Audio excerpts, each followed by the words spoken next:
This is a true crime discussions channel. We speculate. This is all just speculation. Because it's true crime, it's for mature audiences only. There will be no children allowed, no exceptions. Everything on this channel falls under fair use. Please remember to like, comment, subscribe, and share. It's free. Hey y'all, I'm so glad y'all are here with me this Saturday. It's so nice to see you all. Oh my God, y'all. Some of y'all that were here yesterday heard that article. Oh, that microphone is like all up in my mouth. Some of y'all that were here yesterday heard the article, and oh my God. So I spent last night recording myself reading the article, and I've been working on that since last night, trying to get video clips. I got it halfway done. I'm going to finish it after the live, after we see what all we can find on it. Hey, Wendy, Southern Cats, Westside Crime, Snarky Pants, Anna, Vicky, Psychic Amelia, Soups is here. Vero, good to see you. I'm so glad y'all are here. Miss Scorpio Rising, good to see you. Spencer, good to see you. Darla Ann, good to see you. Curious Christine, Kimmy C123, Crystal Burns. I'm so glad y'all are here. Amy, aka Miss Scorpio, Free Gaza, Free Palestine, good to see you. Michael Green Chili Chicken, good to see you. Monica, Tom, good to see you. Hannah, good to see you. I'm so glad y'all are here. I saw Trippy Dead came in, good to see you. Nana Rocks, good to see you. Good to see you. Let's see. Dandy Lioness is here. Good to see you. Lala, good to see you. I'm glad you're here. Brenda, good to see you. Thank you for being here today. Cindy from sunny South Florida. Good to see you, girl. I mean, it was just rumors, but then the CBC reported it as fact, and I'm like, oh my God.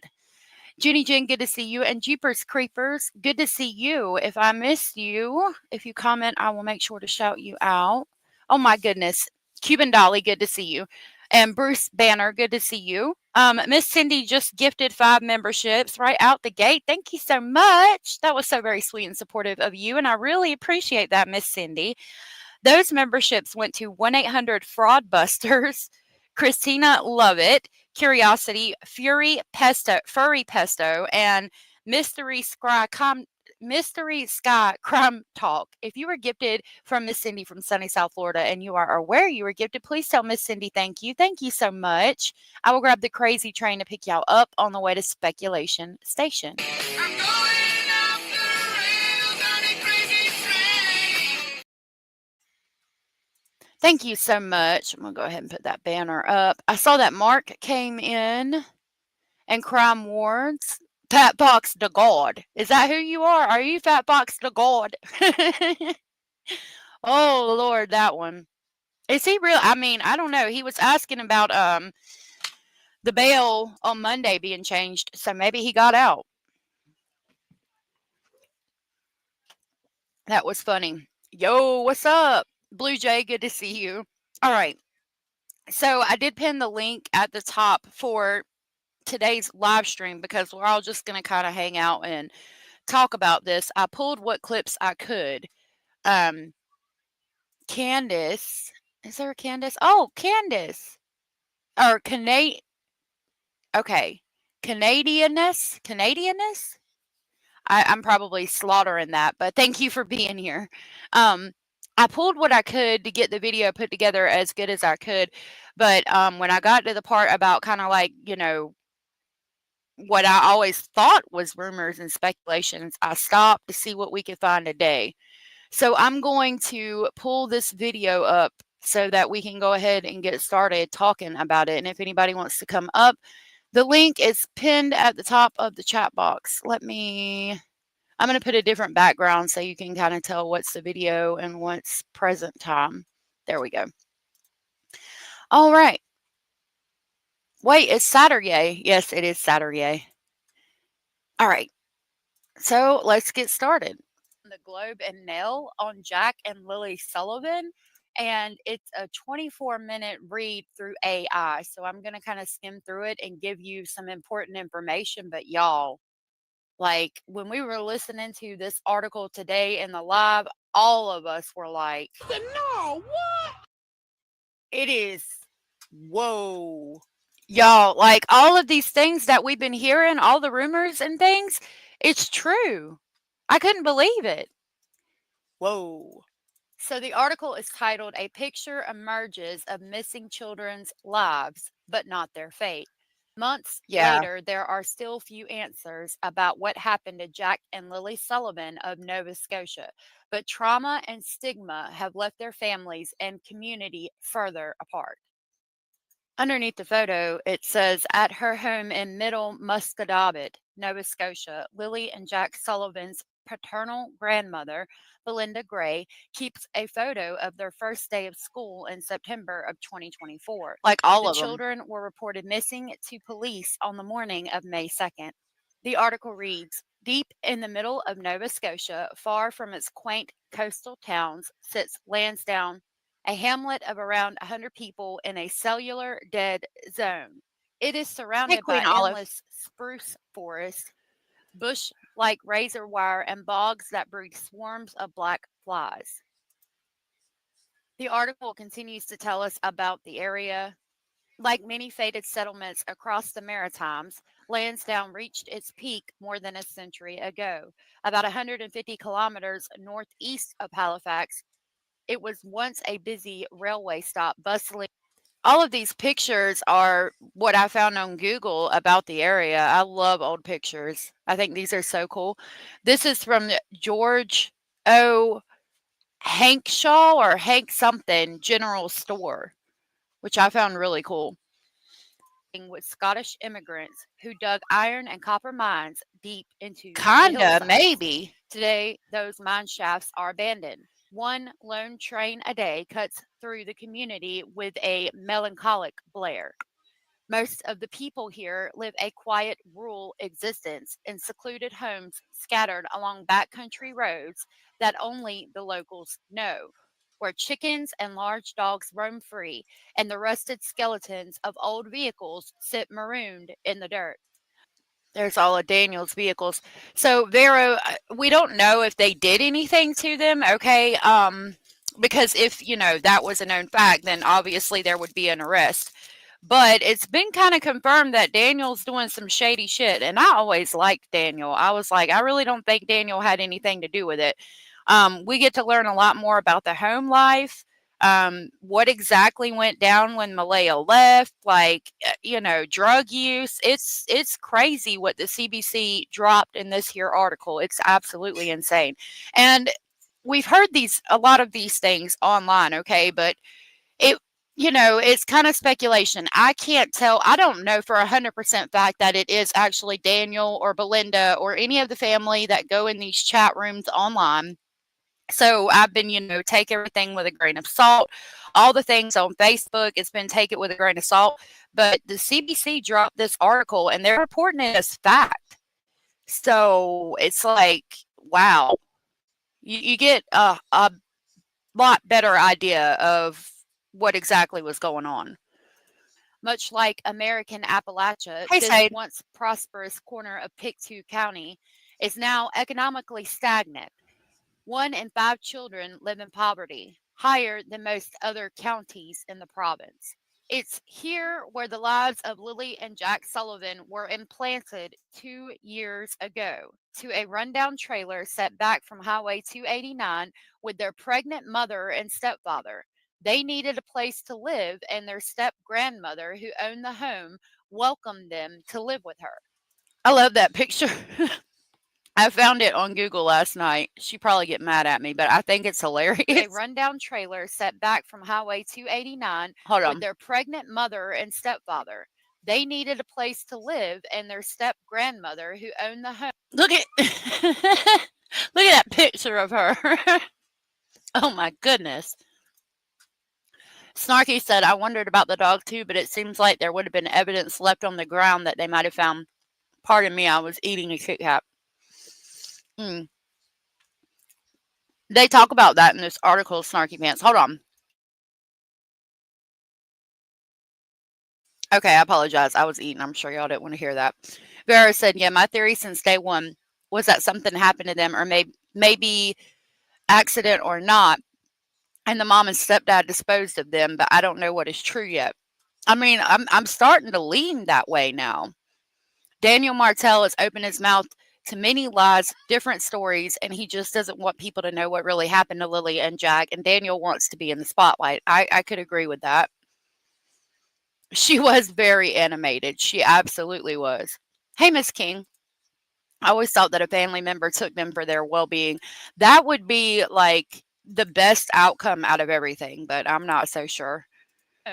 Welcomed them to live with her. In this photo, Lily Hey, and Jack Indy. Sullivan lived at this house in Lansdowne Station, Nova Scotia. In May, Daniel Martell to the right waited there with brother Justin for news of the search for the children. It continues. Life for Lily, 6, and Jack, 4, inside the cluttered trailer in Lansdowne was chaotic. There were holes in the floor of the front stoop, tarps to protect the underside of the trailer from the elements, and so much racket from the lively children that their step grandmother soon retreated to a camper in the driveway.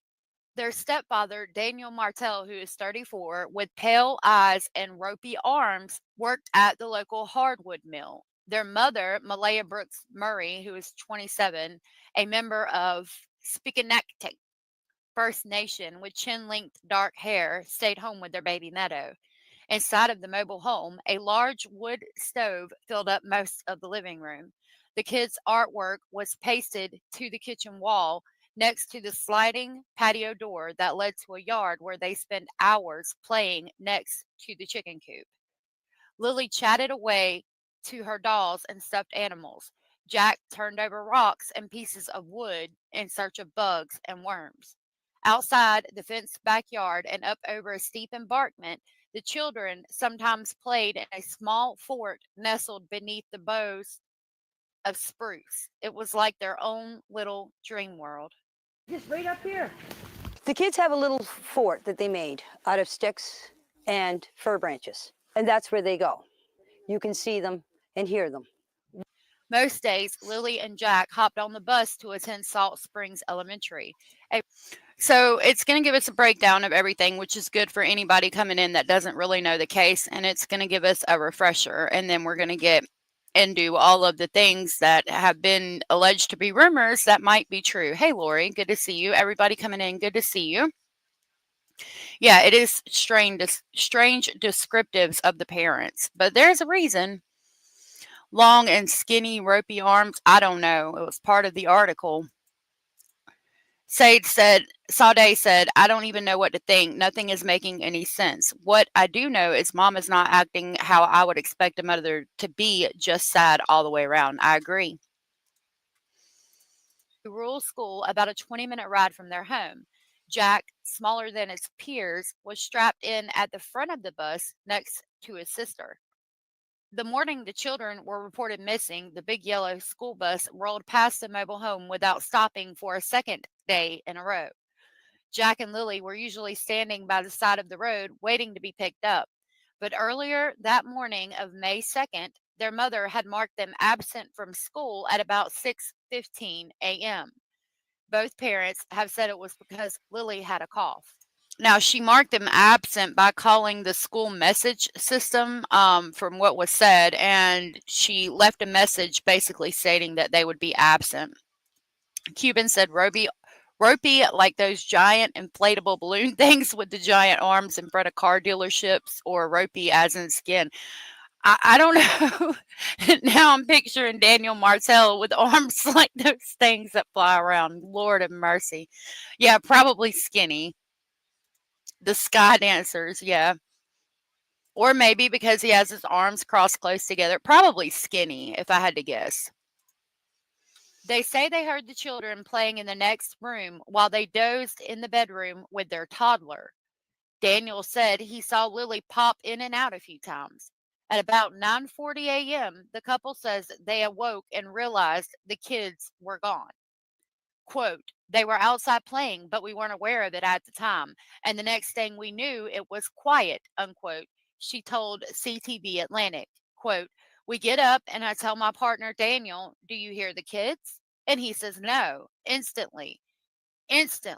We were looking outside. We were looking everywhere, yelling for them, unquote. Jack and Lily's mysterious disappearance has baffled the country. What happened was we woke up, I heard them playing in the next room beside us, and I was drifting in and out of sleep. And they're not the type of kids we tell them not to go outside on their own. We always make sure that we're out there with them, watching them. And they happen to just get out that sliding door, and we can't hear it when it opens. And they were outside playing, but we weren't aware of it at the time. And the next thing we knew, it was quiet. And we get up, and I tell him, my partner, Daniel, I tell him, do you hear the kids? And he says, no. And we get up instantly. We're looking outside. More than 3 months after they were reported missing, after one of the largest searches in Nova Scotia's history and an intensive police investigation, police still haven't confirmed the circumstances of how the young siblings went missing. It's possible that there were clues, even potential warning signs, in their home life. A closer look into the lives of Jack and Lily shows that all was not well in the trailer in Lansdowne. In this photograph, it says Belinda Gray at her kitchen table in Middle Muscatobit has spent long hours in the woods looking for clues to Lily and Jack's whereabouts. Her son, Cody Sullivan, separated 3 years ago from the children's mother, Malehya Brooks Murray. All right, now, all I can see is Daniel as a sky dancer with the ropey arms waving people down. And now Cara Bubara said she looks like Amanda Bynes after she lost her shit. And I can't unsee that now. Lord have mercy. I look like one of those when I dance as well, Tom. It's quite funny. The picture on the left underneath says Malehya is a member of the Speakanaktik First Nation, where her father, Henry Brooks, is among many waiting for news. He remembers the last time he spoke with the children, Jack said he loved him.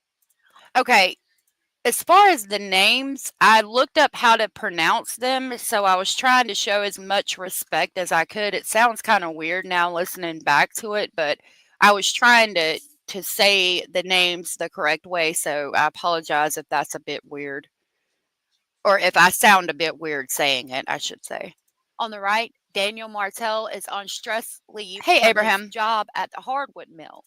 He says people in the community sometimes give him dirty looks, suspecting him of having something to do with the disappearance. The article continues. That morning, Jack's blue dinosaur boots were gone. So were Lily's pink rubber boots and her white backpack with strawberries. The only clue left behind, according to the parents, was one child-sized boot print in the dirt driveway a few meters from the home. Right here in this area here. I plan on putting a pool up this year for the kids. You need level ground for a pool. That's what I was doing. I was leveling Mom. out the ground to set up the pool. And this is the Thursday. This is Thursday. Right. Friday, all the investigators, search and rescue and everything. Right around here was where they found the only footprint. This is where the boot. This is where I was raking that night. That's where the boot print was found, in the mud where I was raking. Malehya called 911 at about... No, were you really raking there? Hey, Mama Sleuth, good to see you. Sade said, how would you know if the door opened if the door is silent? That make sense, Mom. Sounds like self-preservation to me. I agree. Lorianne said, she's crazy. Go feed Tina this. Stop it. Stop it. 10 a.m. Daniel said he jumped in her white SUV and left to check nearby dirt roads, culverts, and She streams. is. Hey, Rebecca. Immediately jumped in the vehicle, surveyed all the areas, many dirt roads, many culverts as I could, and waited for the police to get there. Soon, an army of search and rescue volunteers arrived wearing orange hunting vests.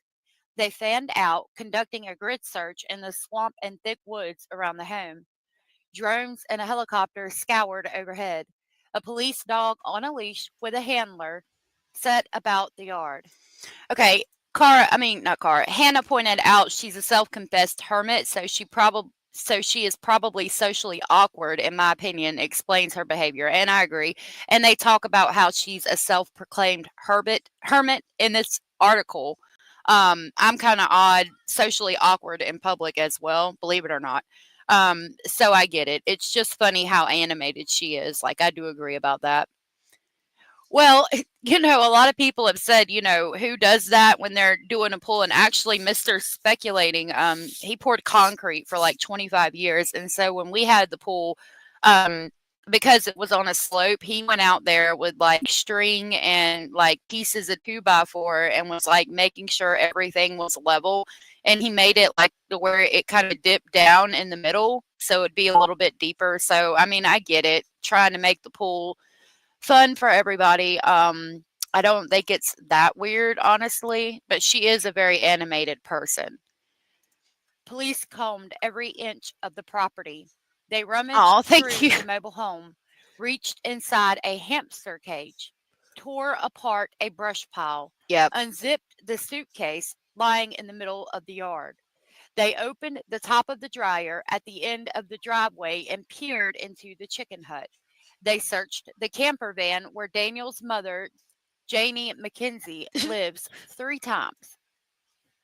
She is gobsmacked. Blue Jay said, "Isn't it convenient for Daniel to leave his phone on a nightstand when he went searching for Jack and Lily? And then his mom leaves her phone in the mobile while searching. I'm sure, who does that? I don't know. I hadn't heard that. I hadn't heard that either. This case is very heartbreaking. I wish that the children would be found soon." That morning, Malehya messaged the children's paternal grandmother, Belinda Gray, quote, "I never thought that they would run off on me like that," unquote. She wrote, quote, "I'm so distraught," unquote. Hours later, and still no sign of the children, Malehya floated the idea that Jack and Lily were abducted. Quote, "Many are suspecting they were picked up by somebody," unquote. She texted Belinda, quote, "because there is no trace of them or Lily's backpack," unquote. But we've been pushing for an Amber Alert, which hasn't been issued, not just that they could possibly be abducted, which it is a possibility that they could have been, but just an alert to let everyone know that they are missing. Daniel, meanwhile, it is odd that she says she was raking the dirt for a pool. I think she's trying to, basically what she means is she's trying to make it level so she could set up a pool. But when you use a rake to do that, it is kind of odd because that would not be level at all, unless that's the only tool she had to do it. I don't know. It is curious, Wendy.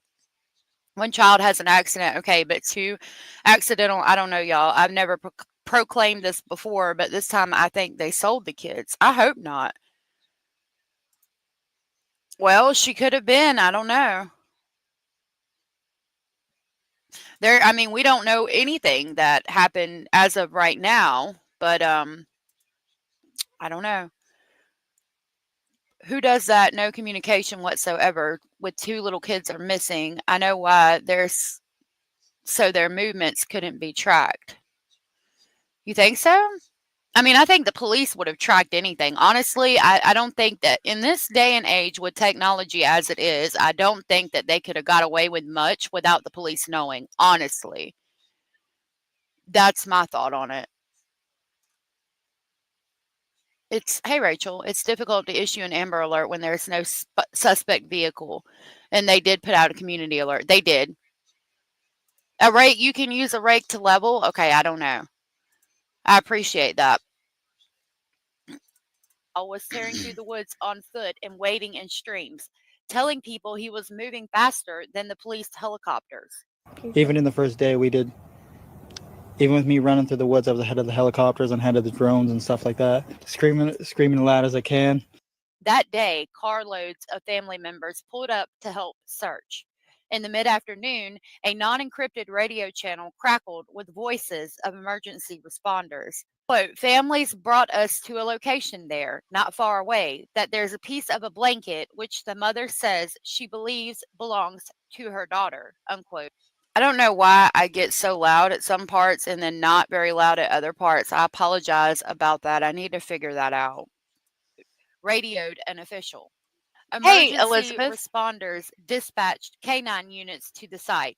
where they seized Lily's pink blanket, torn and wound around the lower branches of a spruce. It was about a kilometer from the mobile home, off the gravel Lansdowne Road, where Daniel's father and uncles live. So yeah, no, Elizabeth, I do apologize about that. That's what I was just saying. I can try to. It's supposed to be automatically adjusting my mic. I just checked that. I was just saying that I don't know why I get loud. Probably because I have to pause and get on to the kids about something, and then my voice is a little heightened, and I come back to recording. I don't know. I apologize about that, and definitely need to work on it.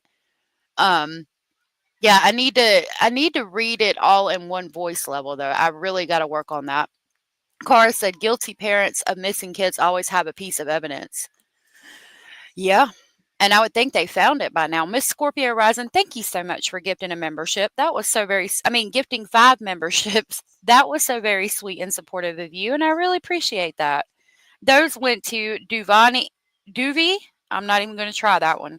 Kentucky Life 4, Cognizance and Crime, Genevieve Forrest, and Julie. If you were gifted from Miss Scorpio and you are aware you were gifted, please tell Miss Scorpio thank you. Thank you, Miss Scorpio. And I'll grab the crazy train to pick y'all up on the way to Speculation Station. Thank you, Miss Scorpio.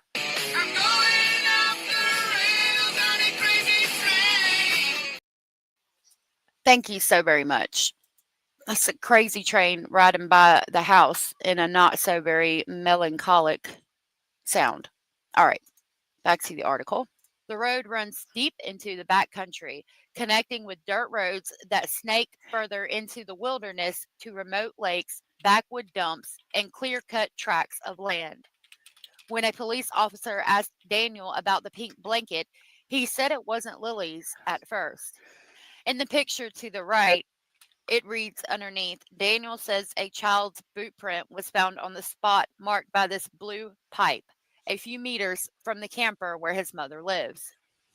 And there you can see the blue pipe. Maybe. Police began pounding on See, doors it into gets the early hours of the next morning. See right there when I said police started the next article, it's like I was screaming at you. So yeah, I'm gonna work on that for sure. I apologize.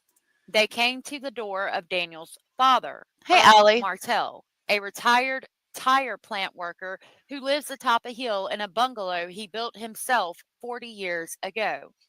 Officers peered with flashlights into the corners of his living room, jumbled with craft supplies and Hot Wheels of Daniel's 2 school-aged biological children who often visit on weekends. Earl guided police into the yard, to old Gracious. campers and a derelict log cabin filled with junk, and to Daniel's older model black sedan, in need of repairs he couldn't afford. Lord, I got to fix that. There's a picture of the log cabin. I know the log cabin looks like kind of junky, but I really think that's super cool that he took a bunch of logs and built this log cabin. It says he did it like 30 years ago or something, but I mean, it's got a lot of stuff in it. But again, like if we're going to talk about the province, they talk about in this province is a very rural area, and like 1 out of 5 children live in poverty. And I don't know if you've seen like videos of Alaska relating it to the United States, but like in Alaska, people will have stuff and they'll hold on to it, and they'll like trade and barter things, or they'll have a broken tool and they'll save it so that they can fix it because it's not as easy to get stuff there.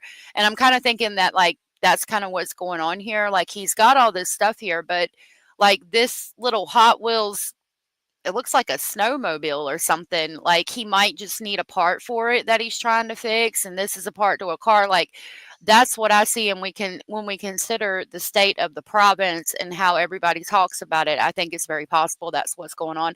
But again, I think it's cool personally, even though it probably needs a little bit of tidying up. Underneath the photos, it reads, police checked Earl Martell's property home to a cluttered cabin and old campers for Jack and Lily in the middle of the night on May 3rd. Police also banged on the door of the home of Belinda in the middle of Masquadabat, about a half an hour from Lansdowne.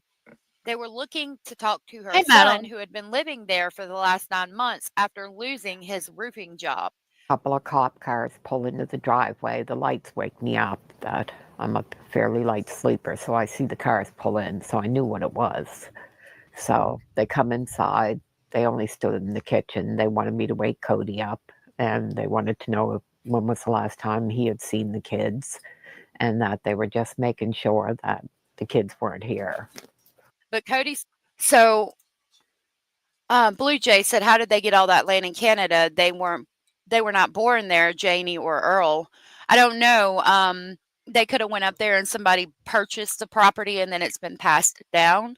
When they went there, they could have been, like I said, had the financial means to do so, and then since have not been able to. They talk about in this article how Daniel works at the local sawmill, but there's ordinances in place that you can't drive logging trucks on the roads in the spring. Like there's a certain amount that can be driven. And so because of that, there's not a lot of work for him. And it makes sense to me. I'm not in an area where we get a crap load of snowfall, but you've got to be careful, especially on logging roads after a big, heavy snowstorm and things like that. After it melts, basically in the spring, fall. So it makes sense. Maybe they went up there with quite a bit of money, and then jobs and financial stability not happening, or not able to find the jobs that they originally thought, or health problem. A number of reasons could have made it to where they don't have the finances they once had. At one time, somebody had said they were squatters. Really? I didn't know that. I had not heard that. That is crazy. To me, it's very obvious when parents that are innocent look for their lost loved ones. It's so different than guilty ones. I agree with that. Hey, Cara, good to see you. Kathy, good to see you. These two children got into some kind of drug, and it had to cover up. So, Grandma, what are you raking? Well, make sure you say allegedly, in my opinion. I don't know. We're gonna visit that in a minute when they talk about drug use in the article. Honestly, having once been addicted, not around children, but people I've seen that were around children when I was unfortunately living that lifestyle, the substances were kept up because, number one, just because you're on substances does not mean that that you don't love your children, and you're not going to make every effort to make sure they stay safe, even if you are high. Like, some parents don't give a shit, but some parents do. And the other part of that is drugs are very expensive. So you don't want it somewhere where it's going to, a child could get into it anyway. There's a number of reasons. I just don't think, I don't think that it has anything to do with necessarily the children getting into drugs. If we're going to go down the drug road, I would think maybe somebody was detoxing and didn't have the money to buy the drugs, and they got a little bit angry and maybe snapped a little bit or something. That's just my thought. Okay. Sullivan hadn't seen Jack and Lily since he and Malehya separated 3 years ago. He'd cut ties after she'd filed for full custody of the children.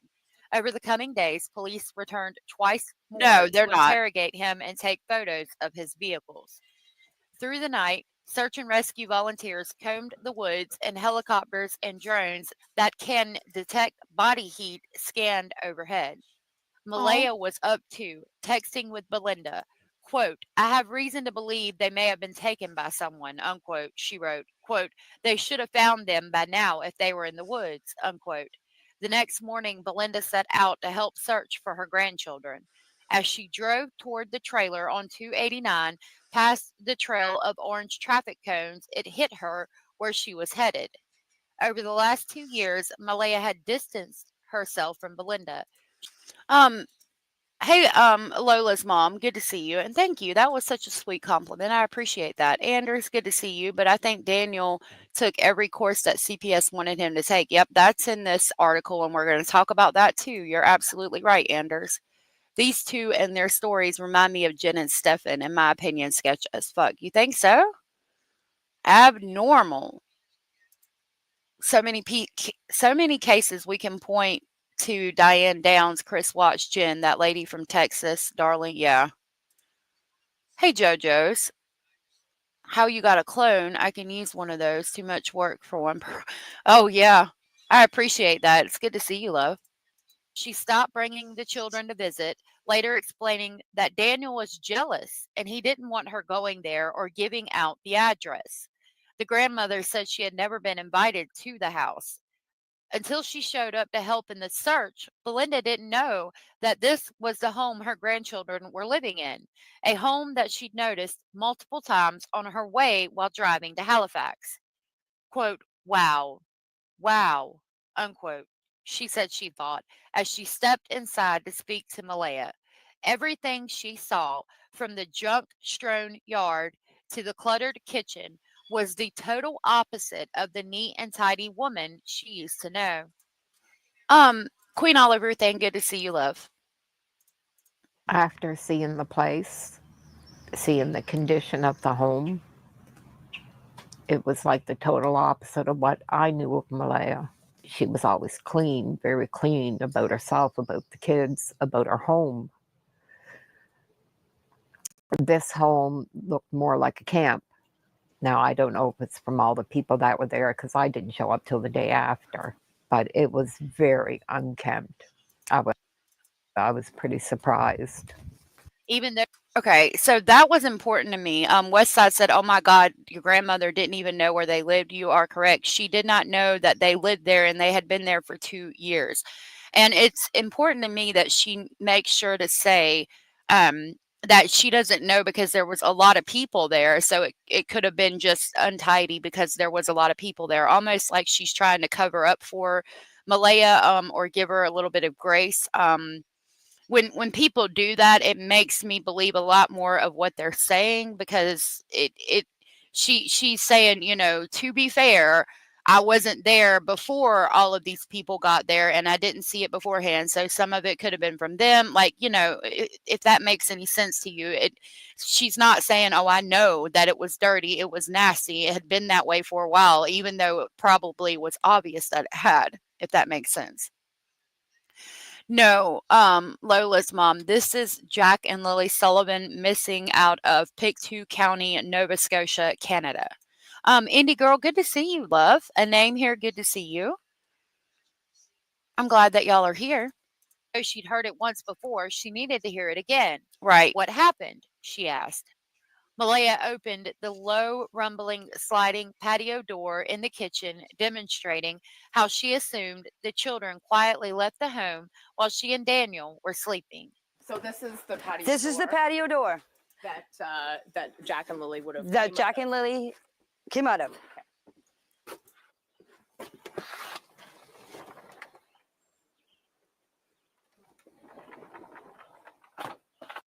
Quote, well, Malehya, unquote, Belinda recalled saying, quote, you're the mom.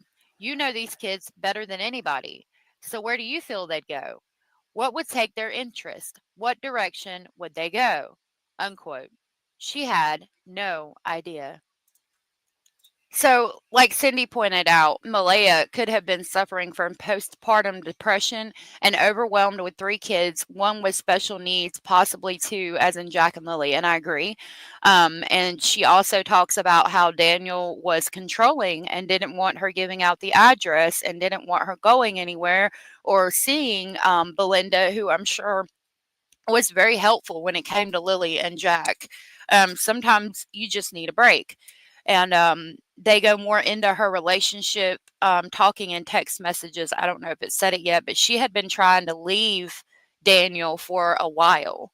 And I question, did she, number one, he's controlling and possessive. And then there's allegations that she didn't know about his drug use until about a year in. And then she found out, and she's already pregnant and with Meadow, or had Meadow at this time. So it's like, you don't want to leave because you want the father to be in the daughter's life, especially considering that Jack and Lily's dad didn't want nothing to do with them. I'm sure she was very torn about Daniel being in Meadow's life, and if she left, if that would continue to happen. And then he's controlling and all of these things, and she wants to leave. And maybe she noticed a little bit of, like, both of them being not, again, I choose to go with slightly neglectful, because while you shouldn't let children play out in the yard by themselves for long periods of time, I could definitely see it happening and them feeling like it was safe because they're in such a rural area.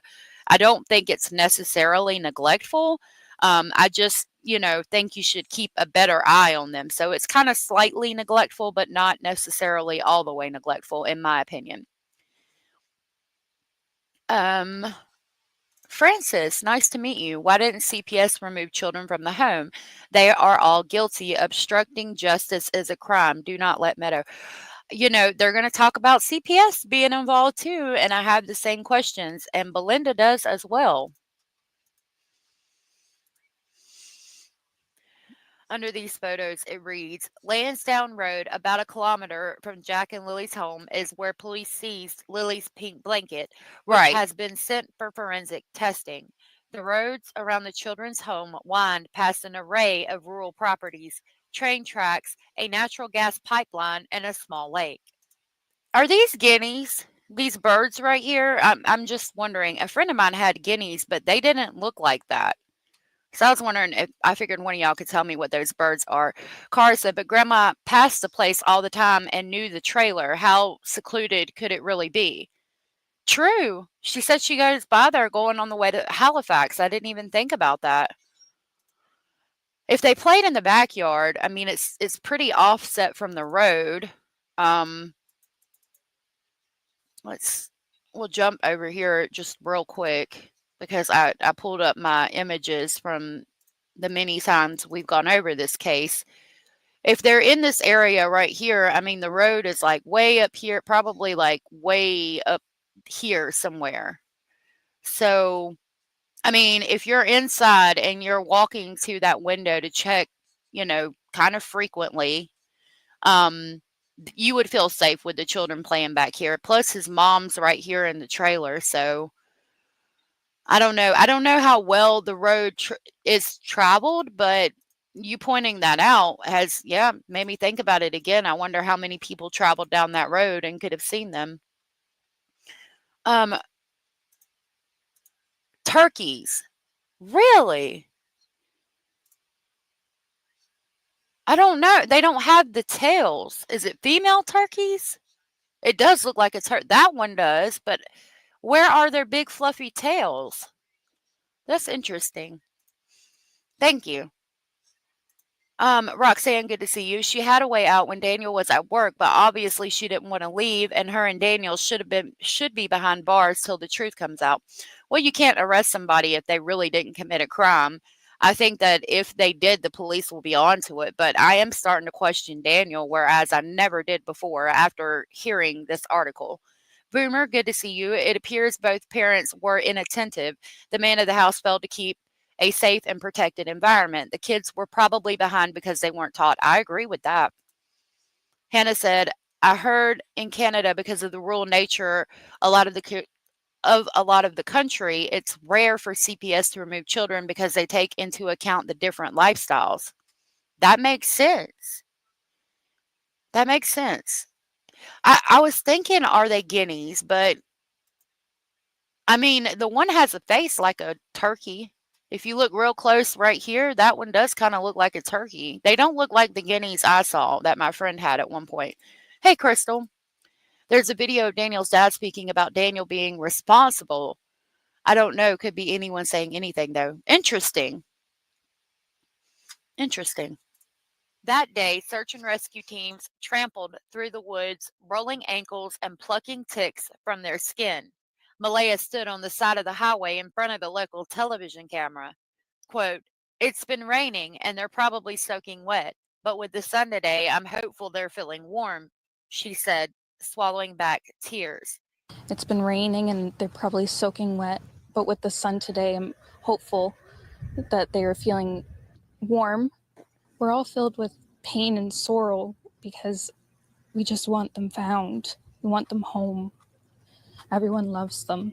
We're filled with pain and sorrow because we just want them found. We want them home. Everyone loves them, unquote. Dolly, thank you so much for gifting 5 memberships. That was so very sweet and supportive of you, and I really appreciate that. Thank you. Those went to Thomas, Ryan E., Meep, Renee Rodriguez, and Lola Secrece. Thank you so much for that, Cuban Dolly. That was so very sweet. If you guys were gifted from Cuban and you are aware you were gifted, please tell Cuban Dolly thank you. Thank you again. And I'll grab the crazy train to pick y'all up on the way to Speculation Station.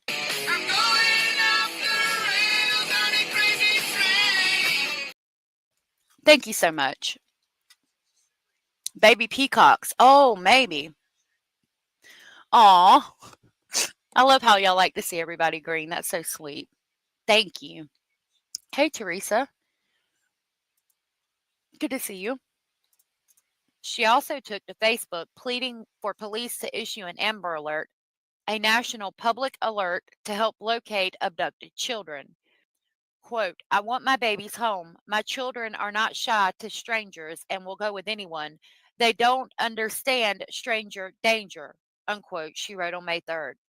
Daniel also pushed for such an alert, telling the Globe that abduction is a possibility, something he had said he had tried to raise early on with police, but he said they looked at him like he was crazy. Perhaps it's because the home is so remote, where few travel or have reason to pass by.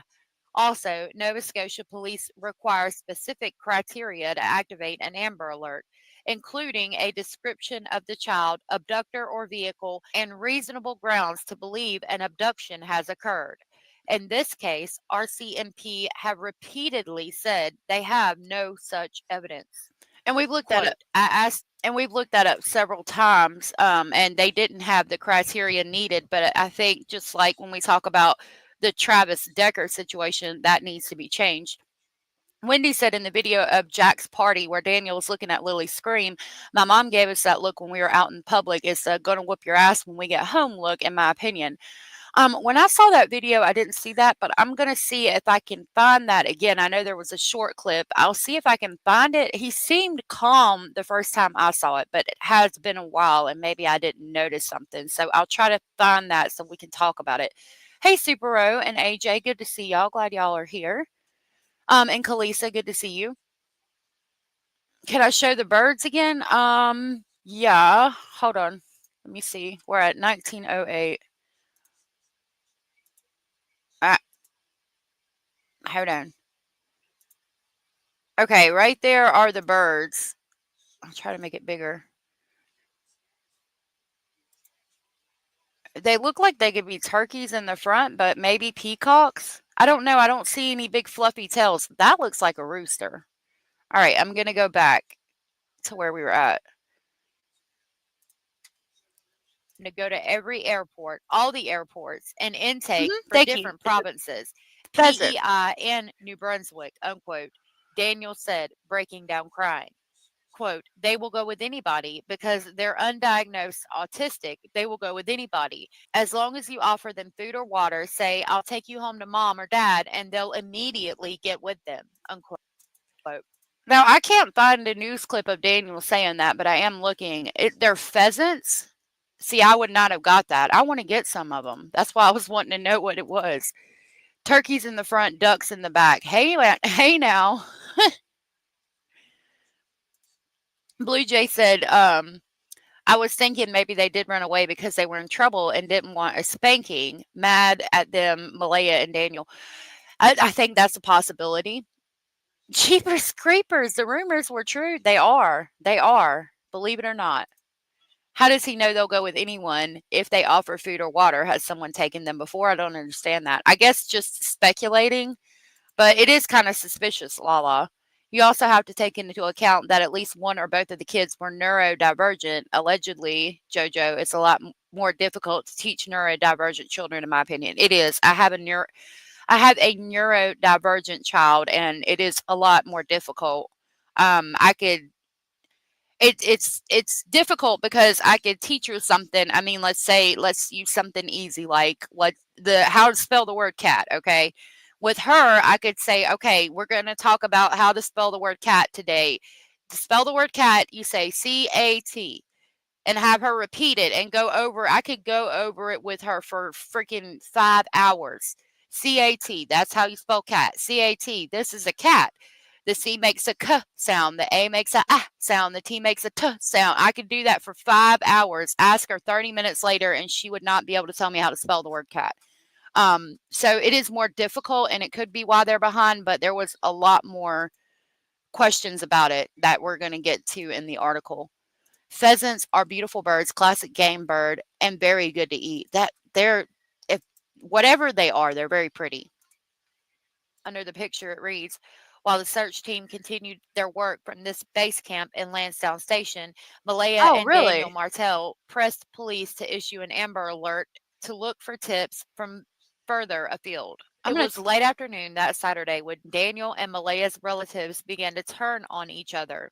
Now, we had heard this, but this seems like it's verification because it's from the CBC. I'm going to try that car. Thank you.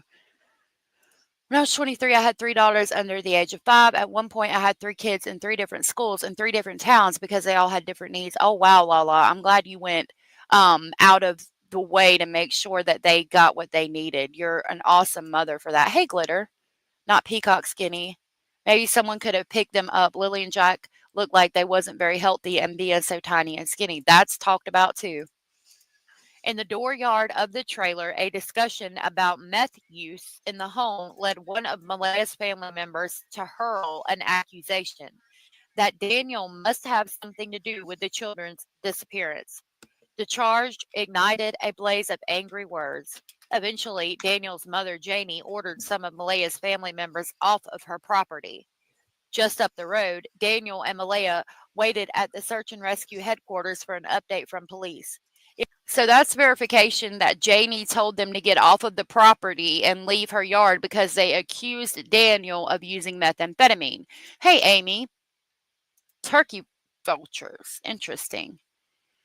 Amy, you have been a member for 3 months. That is amazing. Thank you for that. That is so awesome and sweet and supportive of you. And I'm glad you've been part of our speculation station for 3 months. Thank you for sharing that milestone. That's awesome.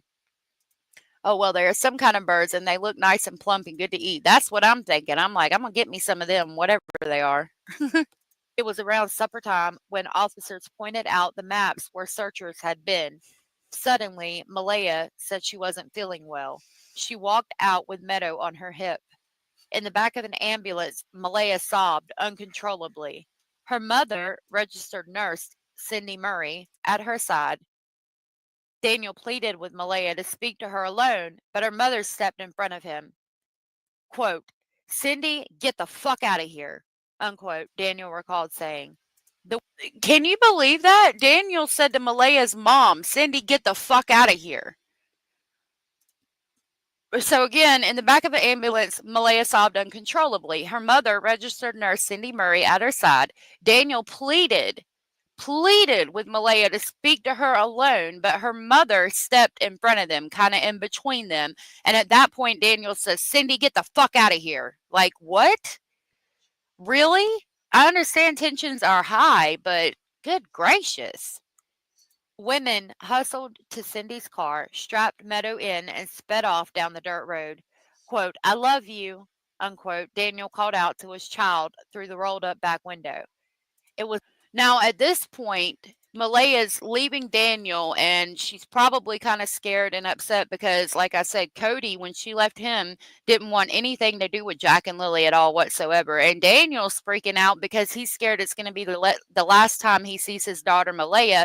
And while all that's going on, there's searchers in the yard, and Jack and Lily are missing. Just a lot of tension and stress and a bunch of drama. It was the last time the couple was together. After that, Malehya blocked Daniel from contacting her and later changed her Facebook status to single. Belinda emerged from the woods just before dark. It had been 36 hours since the children had disappeared, and she was considering sleeping in her car to begin searching again at first light. But then she learned Malehya had left Lansdowne, something that has troubled her ever since. Quote, if she could leave, unquote, Belinda said, her chin quivering in sorrow, quote, then it meant she knew her kids weren't coming back, unquote. Daniel was also upset that Malehya left. Quote, I've been the only one here for them, unquote. He sobbed in an interview. Quote, she can't control them. Only I can. They act out whenever she's there. She always gets me to calm them down or get them to stop fighting or feed them or get them up and put them to bed every night. She was asking me to do everything. It just breaks my heart not to ever see everybody. Now that tells me, like y'all were saying, that maybe she did have some type of postpartum depression going on, and she maybe was tired a lot, dealing with dealing with Meadow and taking care of her, and depression from a postpartum depression, stress because of the situation, texting people saying she wanted to leave Daniel and his controlling nature. It makes me think that maybe Daniel did take care of the kids a lot more often, and that maybe she did have some type of postpartum depression. And again, I think this, I mean, even hearing things like that tells me that maybe they did wander off into the woods and maybe somebody got them. It makes me think that more so, the parents were unattentive, like somebody said earlier, not paying enough attention to them, and they wandered off or somebody grabbed them. I don't think necessarily that the parents did anything to them. And maybe that's because I still want to be optimistic. I mean, anything's possible at this point. I really think it had to do with the parents being, unattentive.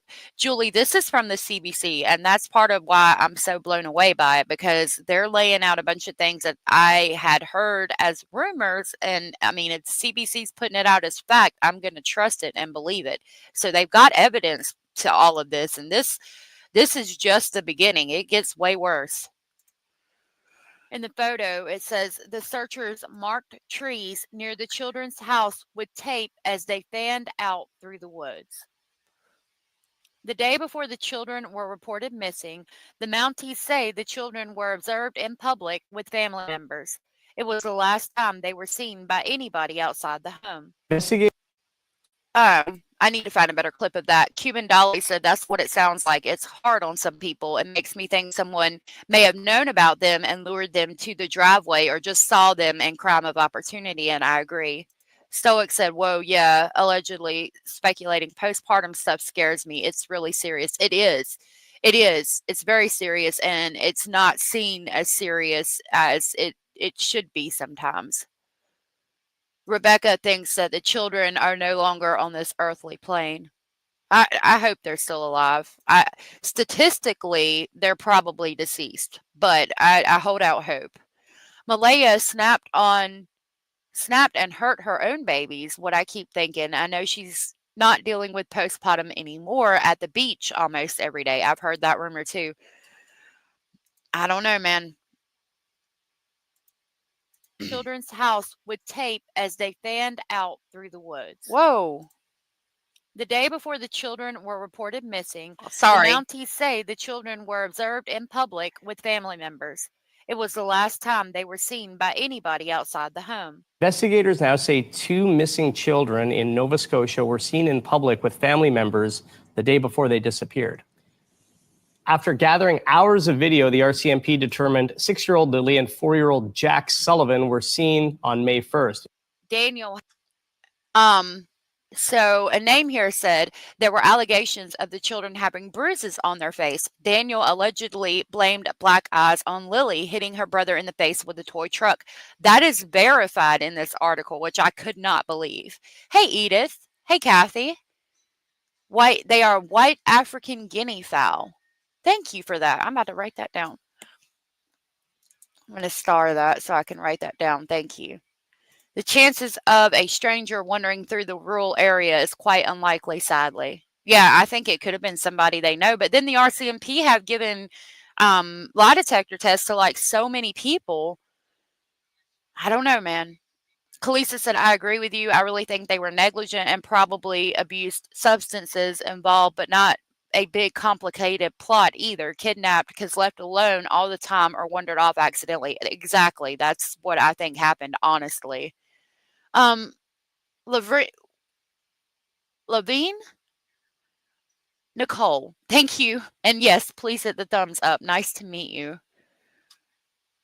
All right. Has said in an interview that the evening before the kids disappeared, everyone was home. He said he spent the evening working on the fence in the backyard. It was a night just like any other for the young children, he added, though he couldn't remember what time they went to bed.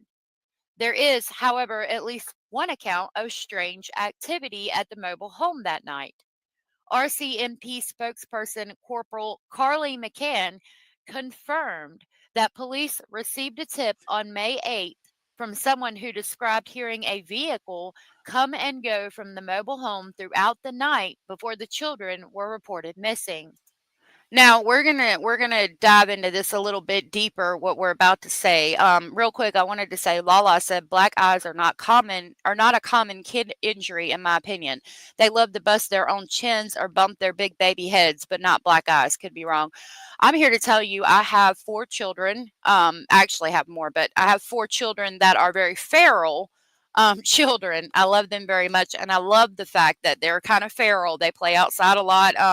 They're very rambunctious. When they were small, see, they're born. They're my bonus children, and they were all born like within a year of each other, and there's 4 of them. So when Mr. Speculating and I got together, the youngest one was 2 months old, and then there was a 3-year-old, a 4-year-old, and a 5-year-old, and they all have ADHD. They are very hyperactive, and when they were very small, they would fight and things like that, and fight over toys, and they would, do what children do. And as far as black eyes go, and I mean, they would hit each other, and I'd be like, stop. But as far as black eyes go, I mean, maybe 3 or 4, not a substantial amount. And I'm talking about over, the years that they're at that age, and just fighting, over toys and things like that until they got older. I'd say maybe there was about 3 or 4 between all 4 of them. I mean, like, children can be rambunctious and there can be black eyes here and there, but like, I remember one, like, legitimately, the boy had a lightsaber and got hit in the eye with the plastic lightsaber that you used to could like fling it and it would come out or whatever. But it wasn't like he had a mark under his eye, but it was a line. You could see clearly like where it made contact right under his eye. It wasn't like the whole eye was black and puffy and brood. I don't think we ever had any of those. Raccoon eyes can be mistaken for black eye. I don't even want to think about the raccoon eyes.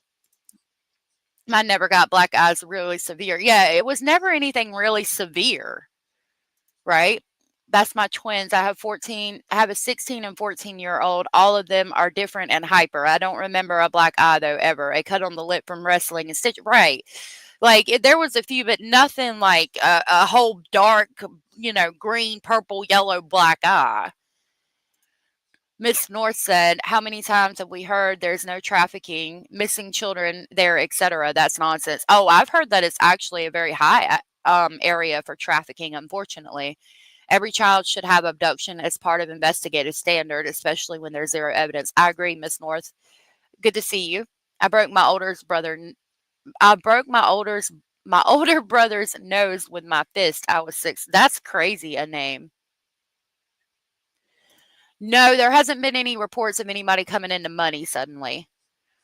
Then Corporal Carly McCann confirmed that police received a tip on May 8th from someone who described hearing a vehicle come and go from the mobile home throughout the night before the children were reported missing. Quote, investigators are continuing to review and assess more than 600 tips from the public and follow up on over 800 tasks, unquote, she wrote in an email. A neighbor who spoke to the Globe said that they reported this information on May 8th. The neighbor said they were working on a vehicle in their own yard when they heard the same loud 5-speed car come and go from the trailer about 6 times from midnight to 5 a.m. After the children's disappearance, the neighbor considered it important information and reported it to police.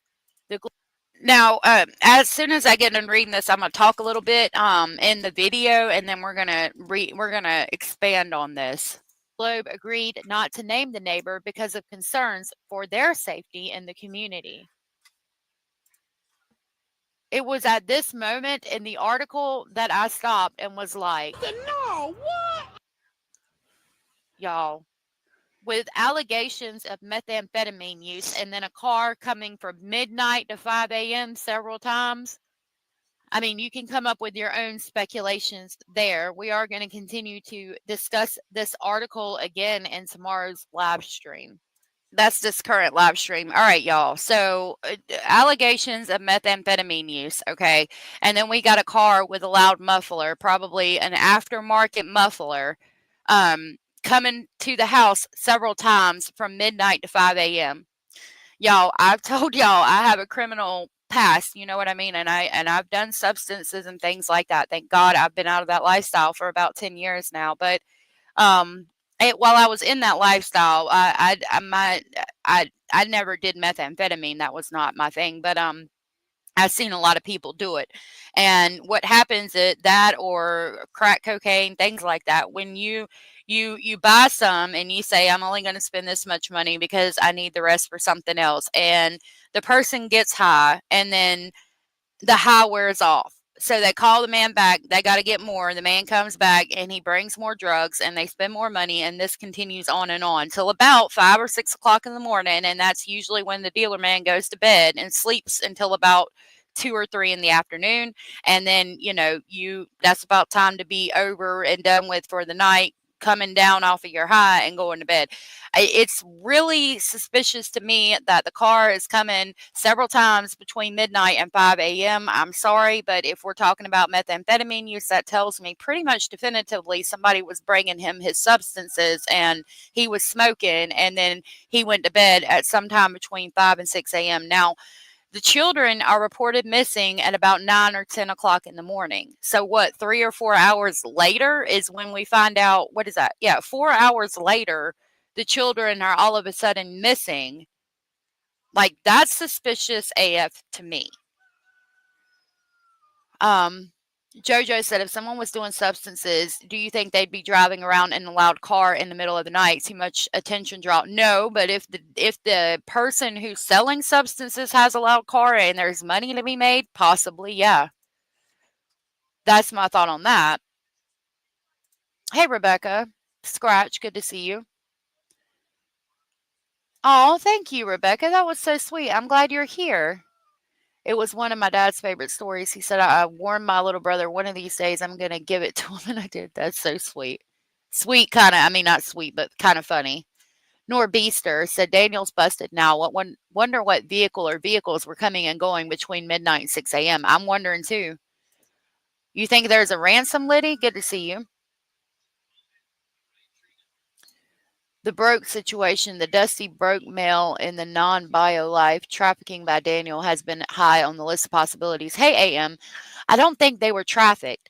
See, I believe that they wandered off, but then you get this bit of information that tells me I'm sorry, but having unfortunately been down that road back in my past, somebody was bringing him dope in the middle of the night, allegedly speculating, in my opinion. Obviously, I was not there, so I didn't see it firsthand. But, I mean, that's what that tells me, just having lived that kind of lifestyle. Thank God I'm not anymore. And either him coming down, he either went to sleep or he either got angry. Now, considering that they both say they were asleep and the kids were running in and out of the kitchen, I'm thinking Daniel was basically doing substances all night while the children were sleeping. And then right about the time he's done for the night and deciding to lay down and be done with his high, the children are waking up. So he's in the room, coming down, going to sleep, and they're running around unsupervised. And then they, left or whatever happened. Or he got angry, some kind of accident happened, and then he hit it. I mean, those are the only possibilities. Why wouldn't you get up? Well, because he had been, probably, if I had to guess. The children as a ransom for a drug debt. That's a little bit too like Hollywood cinematic for me. I mean, again, we don't know, anything's possible, but I mean, that's just like, I don't personally see it like that. I think that's like more the thing that movies are made of, but that's just me. Oh, Melissa, Firestone, thank you for becoming a member. I really appreciate that. That was so very sweet of you. Welcome to Speculation Station. Let me grab the crazy train to pick you up. I'm going off the rails on a crazy train. Sorry, I was getting a sip of my drink. Thank you, Melissa. Cara said, there's a theory that I need to find that Daniel did it because he knew she was going to leave him.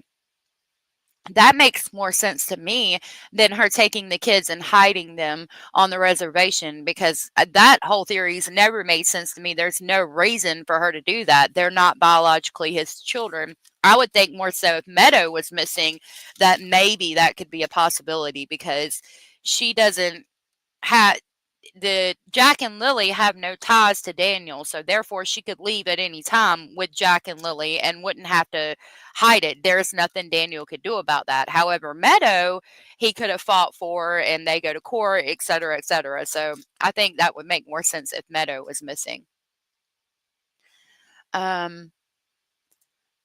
Is Daniel now? Well, according to this article, I'm thinking maybe he is. Wouldn't the police have the phone records? There's got to be something to track. Yeah, they have the phone records, but are they going to put out that, oh, we know Daniel was getting drugs all hours of the morning? I don't think so. I don't think Daniel looks like a meth head except for bad teeth. I don't know. Well, there's something that suggests he might have been. We all know reality is often incredibly cruel or weird. That's very true. Oh yeah, we're talking about the CBC article, Abellis. I did pin the link. Is there a reason everyone thinks meth versus opiate? Because yeah, I do, and we'll go into that. Basically, because there's allegations of methamphetamine use.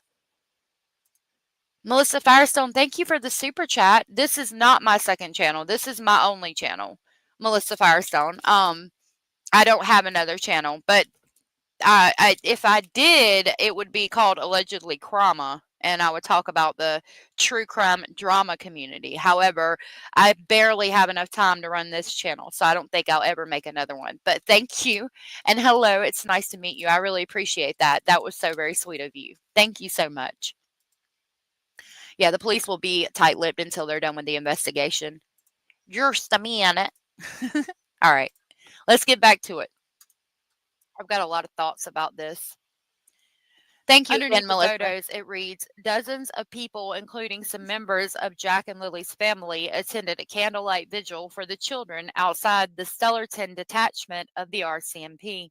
The article continues, for the next 5 days, so Melissa, I am allegedly speculating. I started my channel about a year ago. Yeah, I think it was August. So I've only been here for about a year and got monetized maybe 10 months or so ago. I started this channel on the Madeline Soto case. So that's me. Now, I've had other screen names and things. I've been around this community and the Krama community for years, but as far as having a channel, this channel is only about a year old. Red Hat, that's me. Good to see you. Former user of both, and can almost guarantee Grandma was a user as well. Just your opinion. I've thought that. Hey, JoJo. Good to see you. Hello. How are you? All right, this is weird. What's weird? The article? Okay, I need to turn your other thing off here. Hold on. Okay, No. yeah. When you get on, you have to close out your YouTube. All right, I'm going to play this article while you do that. Okay. Search and rescue teams poured over the area. On the 6th day of the children's disappearance, police announced they were scaling back. It was unlikely, they said, that the children were still alive. In the following weeks, searchers returned twice more. They zeroed in around the home and the natural gas pipeline, a clear-cut trail of land that runs through the countryside where a possible child-sized boot print was found. Lily. Now, they've talked about that boot print by the pipeline. JoJo, if you want me to pause so you can talk, just let me know and I will. Okay, well, I just wanted to come in real quick. I've never used StreamYard before, so I just kind of wanted to come in and say hi. And I've Yeah. ne I've never talked to you actually live before, so Well, thank you for coming up and thank you for being here. StreamYard can be a bit confusing in the beginning, but once you get used to it, you'll have the hang of it. yeah, I haven't done no lives on my channel yet, so You should. I think you'd be good at it. well, I don't think that I can yet. I don't know, do you have to have like a certain number of subscribers or something before you do? I don't know. I think I heard that, but I don't think it's necessarily true. I think I've heard you had to have 1,000 subscribers, but my Mr. Speculating has a channel and he didn't have but like I don't think he had any subscribers the first time he went live, so I'm not sure how true that is. Well, I do have a question for you though. Uh-huh. Do you think that it is possible that she could have taken the kids and hid them somewhere because I forgot what they call it in Canada, but kind of like our DCF ended up getting a little bit too close and she knew that they were coming for her kids? Okay, say that one more time. I apologize. Well, I was just thinking, what if she thought that like DCF or I think it's CPS or something like that up there Mhm. ended up that they were getting too close and they were going to be coming for her kids and she got paranoid.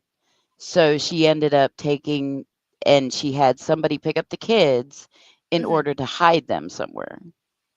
It's a possibility because, yeah, later in this article, they talk about CPS being involved and the investigations that they did because the school actually called CPS on them. But I think that case was handled in December.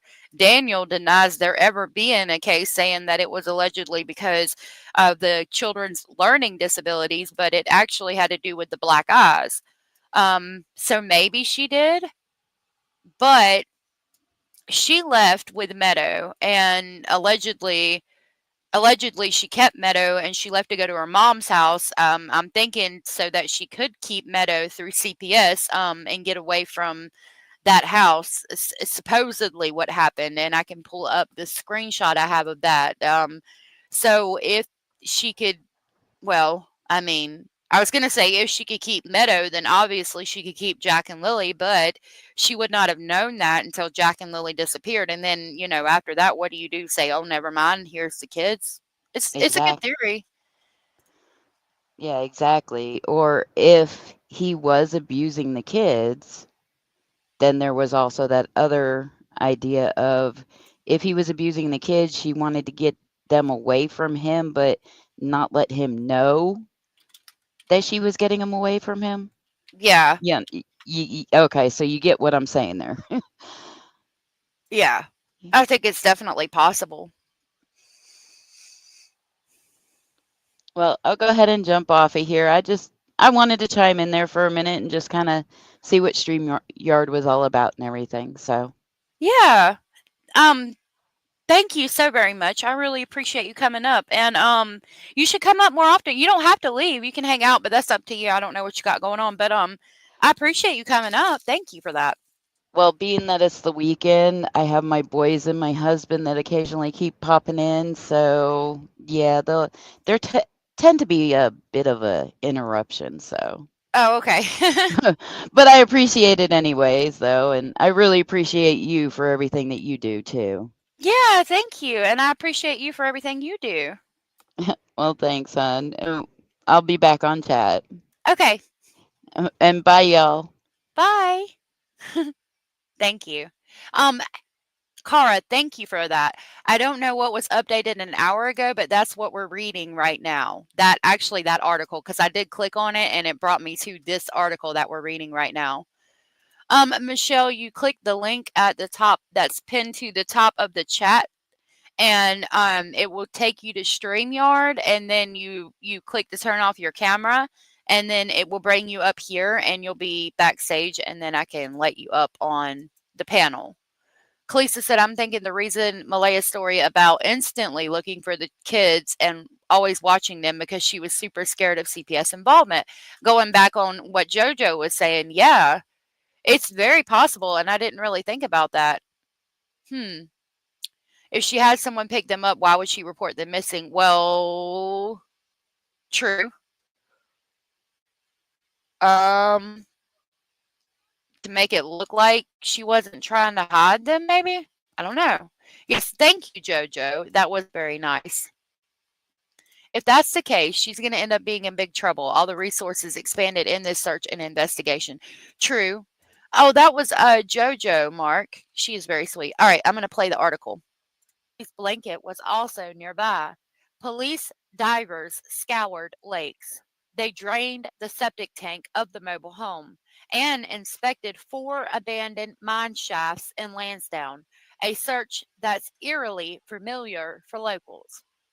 And then the article talks about in 2002, amateur mineral explorers discovered the remains of a man who disappeared 19 years earlier. I'll read that part to you guys while we're live, but I didn't really find it relevant to the article, so I didn't read it right there. It's just a little paragraph. Rebecca said if she did hide them, why go through all this police searching and investigation? I think that brings more heat if she hides them. All 3 of those adults know what happened. I believe that. You think so? Oh, yeah, Cara, thank you so much, sweetheart. I appreciate it. Yeah, it would cause a lot of heat, and I would think there would be a way to track that through the phone, but again, we don't know what happened, so anything's possible. I'm thinking the same thing about her being in a lot of trouble if she did something like that. I don't know what they spent on that search, but it's probably a lot more than what we would imagine. Oh, yeah, I've heard it's like millions. I think that was this one. It might have been Travis Decker. One of them, they've done millions. So it says, after it says, this situation is eerily familiar for locals. It reads, in 2002, amateur mineral explorers discovered the remains of a man who had disappeared 19 years earlier in one of these old copper mines. 39-year-old Alex Penny's car was found abandoned on a dirt road in Lansdowne months after his mysterious disappearance. It's a chilling homicide that has never been solved, one that rattles around in the collective memories of the people who live here.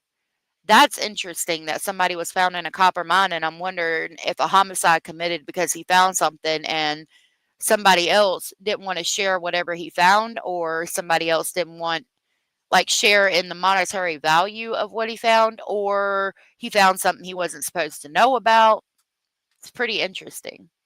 Article continues. Police have said they plan to search more of these old mine shafts for the children. A provincial database shows 5 within several kilometers of the mobile home.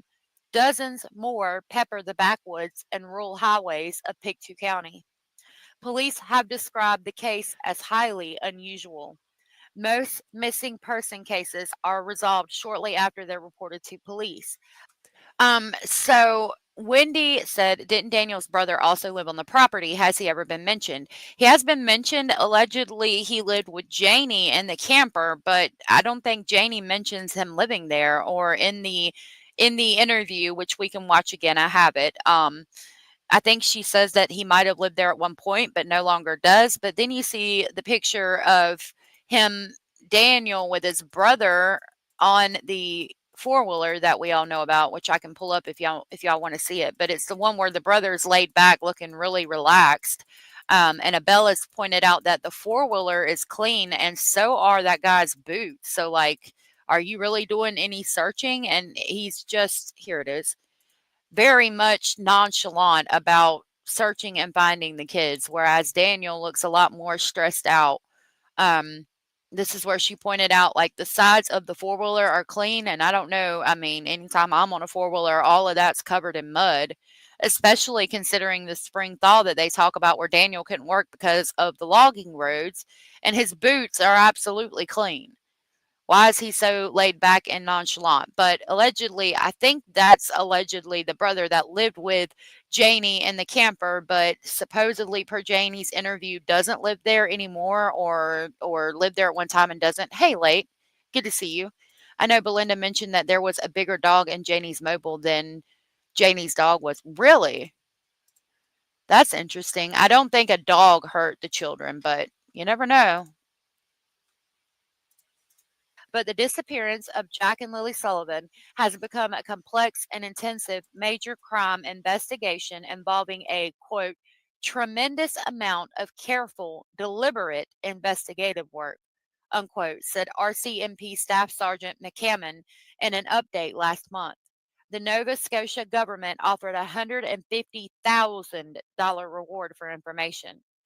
So far, the Mounties say they've drawn on units from other provinces, interrogated dozens of people, sought 10 judicial authorizations to seize records or search warrants, administered polygraph tests, took possession of electronic devices, viewed thousands of video files, and are awaiting forensic tests on items found during the search, including Lily's pink blanket. Now, the most recent update we had before this, they talked about getting electronic devices, like getting warrants for more searching of electronic devices, which I found interesting that we're 4 months in and we're still not done going through all the electronic devices or have gotten all the results back from the forensic testing.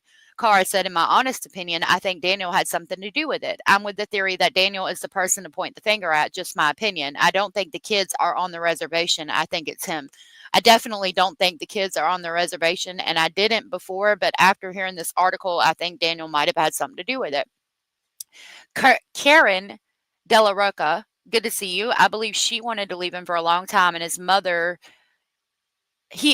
I believe she wanted to leave him for a long time. He and his mother are narcissists, and they have democrated Malehya. She talks about in this. Sorry, if I read that wrong, I was trying to figure out how to enunciate that word. But in this article, she talks about wanting to leave Daniel for a long time, and a lot of the things that she went through are mentioned, or basically how he was controlling and abusive, allegedly. Under the photo, it reads, RCMP Staff Sergeant McCammon updated the news media in May. He called Jack and Lily's case a complicated one, requiring tremendous care. Daniel initially told police and the Globe on May 5th that the pink blanket found in the woods did not belong to Lily, but he later changed his story. In a subsequent interview, he suggested the blanket was planted, taken from his week-old garbage. He also claimed 2 of his sweaters mysteriously disappeared from his home after the kids went missing. Now, okay, I did put it in here. I was looking for that. This is a picture that one of my lovely mods gave me from Dolly's chat where he was allegedly in here. And if you look, this is basically all of what he said. And I don't remember when this was. It was probably in June. But he said, but this happened today. No, the sweaters were taken when they left because I was up at the command center and it's a kilometer away and I had to walk back from there. Malehya scared of the biological dad, scared of kids' bio dad. I don't know if I zoomed in. 1 blue sweater and 1 white. And then they were marked absent on June 17th and June 18th, but it's supposed to be May. She broke unsupervised vision protocols by CPS. Meadow will be taken. I know the guy that said she was on the run. I was the one that told the investigators. And he says, I'm working with investigators. But evidently, he thinks the sweaters were taken when they left because he was up at the command center, which is a kilometer away, and he had to walk back from there, and that it was 1 blue sweater and 1 white sweater, which I found interesting. Hey, Ashley, good to see you. Let me see. Parents a lot of times will find excuses or any reason to defend their children, like the hell beast blaming Jesus for shit stain doing what he did to Maddie. Jesus and God gave you those urges. I agree. That's what caused the big fight where she got kicked out. The sweaters? Really?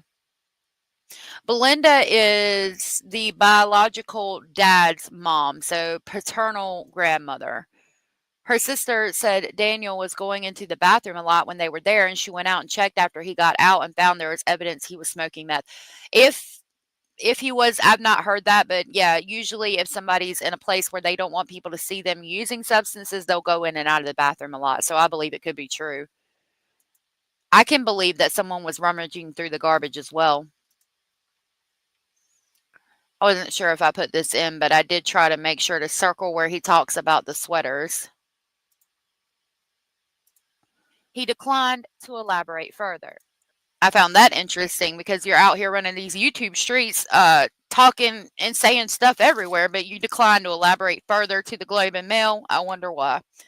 Carolina said, in my opinion, Daniel and Malehya gave us the narrative of the truth. They are only two people who know exactly what happened to Jack and Lily. Also, I recently heard that their bio dad was paying support. They talk about that here. They talk about that. Why do you feel I hope you're okay, Vero. I hope nobody's being mean. I'm sorry if somebody was being mean to you, sweetheart. I didn't see it. The chat's moving real fast. I can actually believe someone was rifling through their garbage. Yeah, me too. Tom says, my money says Daniel's involved. Behind the scenes, people's concern for the children's welfare had already raised red flags. A child protection supervisor in the nearby town of New Glasgow rushed to prepare a memo for Deputy Minister Craig Beaton about Jack and Lily on the day the children disappeared, according to redacted briefing notes obtained by the Globe through Freedom of Information legislation. So this is going to talk about CPS being involved. Cuban Dolly said, hey, y'all, real quick, did they verify that Daniel passed his lie detector test? He says he did, but the police haven't said so. But I don't know necessarily that the police would come out and say that anybody had passed a lie detector test. I don't know if they can do that legally. I think only he can share what happened with it. And according to him, he passed. The paranoia makes sense if he's on math. Yeah, it does. Yeah, it's not been verified by the police, but he says he has. People here are mean because they all cleaning, and I feel bad, so I gotta clean. I feel the same way sometimes. I need to get my butt up and clean. Rebecca said it had to have happened suddenly because there would be evidence of such on Malehya's phone to plan the pickup if she wanted to hide them. I agree. But we just heard from the most recent update before this one that they're just now getting warrants for electronic devices. So, I mean, have they not checked that yet? I don't know. The fact they're still waiting for forensics on Lily's pink blanket says a lot to me too. And then they took 2 weeks to even look at the trail cam footage from the people in the area. So I don't know. 2 weeks later, in mid-May, another memo about the children was prepared for senior staff in the province's Child Welfare Department. Opportunities and Social Development Minister Scott Armstrong, who also told the Globe he asked for more information about his department's interaction with the children, has so far declined to discuss how the government responded to concerns about Jack and Lily's well-being prior to their disappearance. Blue Jay said vehicles traveling back and forth 6 times seems like they were doing something else instead of getting substances. I feel they were cleaning up a crime scene or something. That's a possibility. It made me think substances, but maybe they were doing something else. Scratch the paint thinks Grandma Janie did something.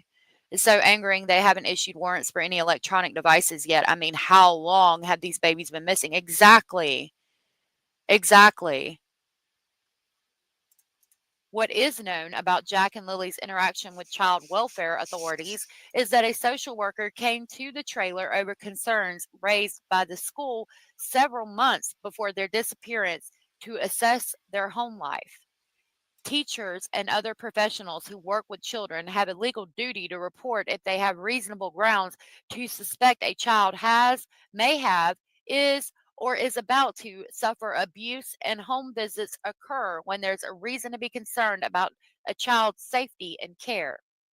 Daniel, however, told the Globe the visit was related to the kids' learning difficulties at school. He said the children were suspected of having autism and were scheduled to see a doctor the same month they had vanished. He declined to answer further questions about the involvement of child protection staff in the kids' lives. So right here, this is the first lie of at least 2 that I can think of off the top of my head that the CBC is basically validating as far as when it comes to Daniel.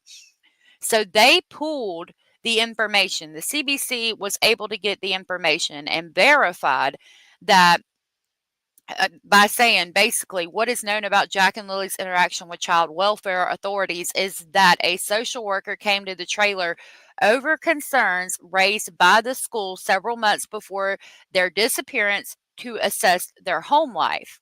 And then they continue, teachers and professionals who work with children at basically they're mandated reporters. Daniel, however, told the Globe the visit was related to the kids' learning difficulties at school. He said the children were suspected of having autism and were scheduled to see a doctor the same month they vanished. Now, CPS is not going to come to your house over allegations of your children being autistic. If the school thinks your children are autistic and they need to be tested, they're more than likely going to send you a note home, or I would hope they would call you into the school and try to talk to you and say, hey, I have suspicions that your child is autistic. Let's talk about this. Let me explain to you, what it is and where you can go, how you can have the test done, et cetera, et cetera. Suspecting a child has autism is not a reason for the school to contact CPS. However, the black eye situation that they're about to talk about is. So why is Daniel lying about that? Is it because he doesn't want people to know that CPS was involved? And then if we talk about unattentive or quote unquote, as I like to say, slightly neglectful, when CPS got involved, did it not raise concerns that, hey, maybe I need to watch the kids a little better? Did you not learn your lesson? Like, I don't know. Yeah, CPS is not going to visit you because they think your children are autistic. And why is Daniel lying? Oh, really? Yeah, allegedly they have undiagnosed autism. And when Belinda talks about Jack in a minute, when he was little, she says that he was always very stoic and serious, even from a young baby's age. And what I always heard of, especially when my children were little, is that you'll know if a child has autism within the first 6 to 9 months of life because they don't smile a lot. It's hard to make them laugh, and they kind of stare at you, very serious and stoic. So that tells me that Jack probably does have autism, and it's not just like I don't want to say feral because my children are feral, but like basically them not getting enough attention and just being wild children. I think Lily might just be a wild child because she didn't get a lot of one-on-one time. They're basically just leaving her to her own devices. Spidey Loose, or Speedle Dose says, seems like so many people are trying to make autism a bigger thing than it is. Autism has been around since I was a kid. We just didn't go to the doctors like we were supposed to. Yeah, it's good if you can get it diagnosed pretty quickly so that you can, do what needs to be done to try to help the children. Hey, Chaz. I wonder why they never got cadaver dogs to go through the woods. Maybe because RCMP know they are not there, but wouldn't they go through at least the yard or trailer or mobile with the dogs? So they did go through with the dogs. I don't know about cadaver dogs, but I think they've said that they go through with cadaver dogs. I think they did say that. And so many adults decide we've lived with it this long. What's the point of a diagnosis? Well, I disagree a little bit. A diagnosis is going to help you understand the autism and what, as Stephen Stern said, what flavor you have. Makes me sick. And you can get resources to help your children and be better if you understand the diagnosis a little bit better. But I mean, I do agree that we didn't know as much about it. Yeah, I think Lily might have ADHD or something. I don't think she's necessarily autistic, but that's just my opinion as a layperson who's never laid eyes on the child in person. So really, I have no idea. Under the picture, it reads, Jack and Lily attend Salt Springs Elementary, about a 20-minute bus ride from their home in Lansdowne. A child protection and social worker contacted through the school paid a visit to the mobile home in the months before the disappearance. From the outside, there were signs the children's home life was strained. Oh my God. They were developmentally behind other children and arrived at a school grubby and without appropriate winter clothing, prompting staff to provide it for them, according to a school board employee with direct knowledge. The kids are coming to school. I mean, okay, we hear that they disappeared in a damn pamper and some boots, not even having any damn pants on. And then we find out here that the children were developmentally behind other children, which, again, could be the autism or a number of things. But then it says, and arrived at school grubby. So they're dirty. They're not getting a bath and without appropriate winter clothing. I really genuinely hope, hey Rogue, that they weren't sending the kids to school in freaking shorts and short sleeve shirts when there's a freaking snowstorm outside. And then, it's not even like it happened once or twice and they're like, hey, Jack showed up without a coat today. No, it's to the point that staff is providing winter clothes for them. Basically, somebody went out and bought them clothes to keep at the school and said, while you're here, you'll have what you need. And that was according to the freaking board of education employee with direct knowledge. Y'all, this is crazy. This is crazy. Hey, Sally. Cindy said, we know more about autism now than years ago. Early intervention helps with many symptoms and can educate parents of what to expect and how to cope with children. I agree. Yeah, it does usually come with multiple diagnoses such as ADHD, defiant disorder, and all that. Yep. Farm girl, yes, thank you. Lack of eye contact can also be from lack of interaction. It's an attachment thing sometimes. And that was what they told me to look for, lack of eye contact. So, I don't know. Yeah, that could be really bad. Daniel must be really using to let the kids go in Canada in the winter to school without appropriate winter clothing to the point that the school was providing it for them. Yeah, that's pretty bad. The Globe is not identifying the source because they're not authorized to disclose details about students. Really? Last December, Jack came to school with a black eye, according to a photo of him posted by his elementary school. Now, I haven't seen that photo. Cindy said autistic children often refuse weather appropriate clothes. I did not know that. So maybe that explains that. But still, I mean, you would have to kind of make them, I would think. Canadianness said, sadly, the children were totally neglected. That's what it seems like. My son's stepmom would always dress my inappropriate, would make me say, oh my goodness, I'm sorry. The article is really good at the beginning to establish a pattern of non-care and harm leading up to the disappearance. Is anyone else beginning to see the pattern if we've seen it before? I see the pattern. I found it interesting that the CBC reported on all this that we had heard as rumors and speculation.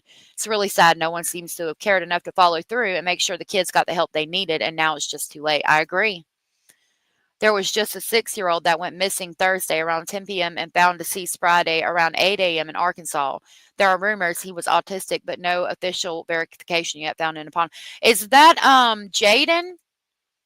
Spice? I made a post about it. Is that who you're talking about? That's absolutely ridiculous. When Malehya was getting a check for allegedly, they talk about that.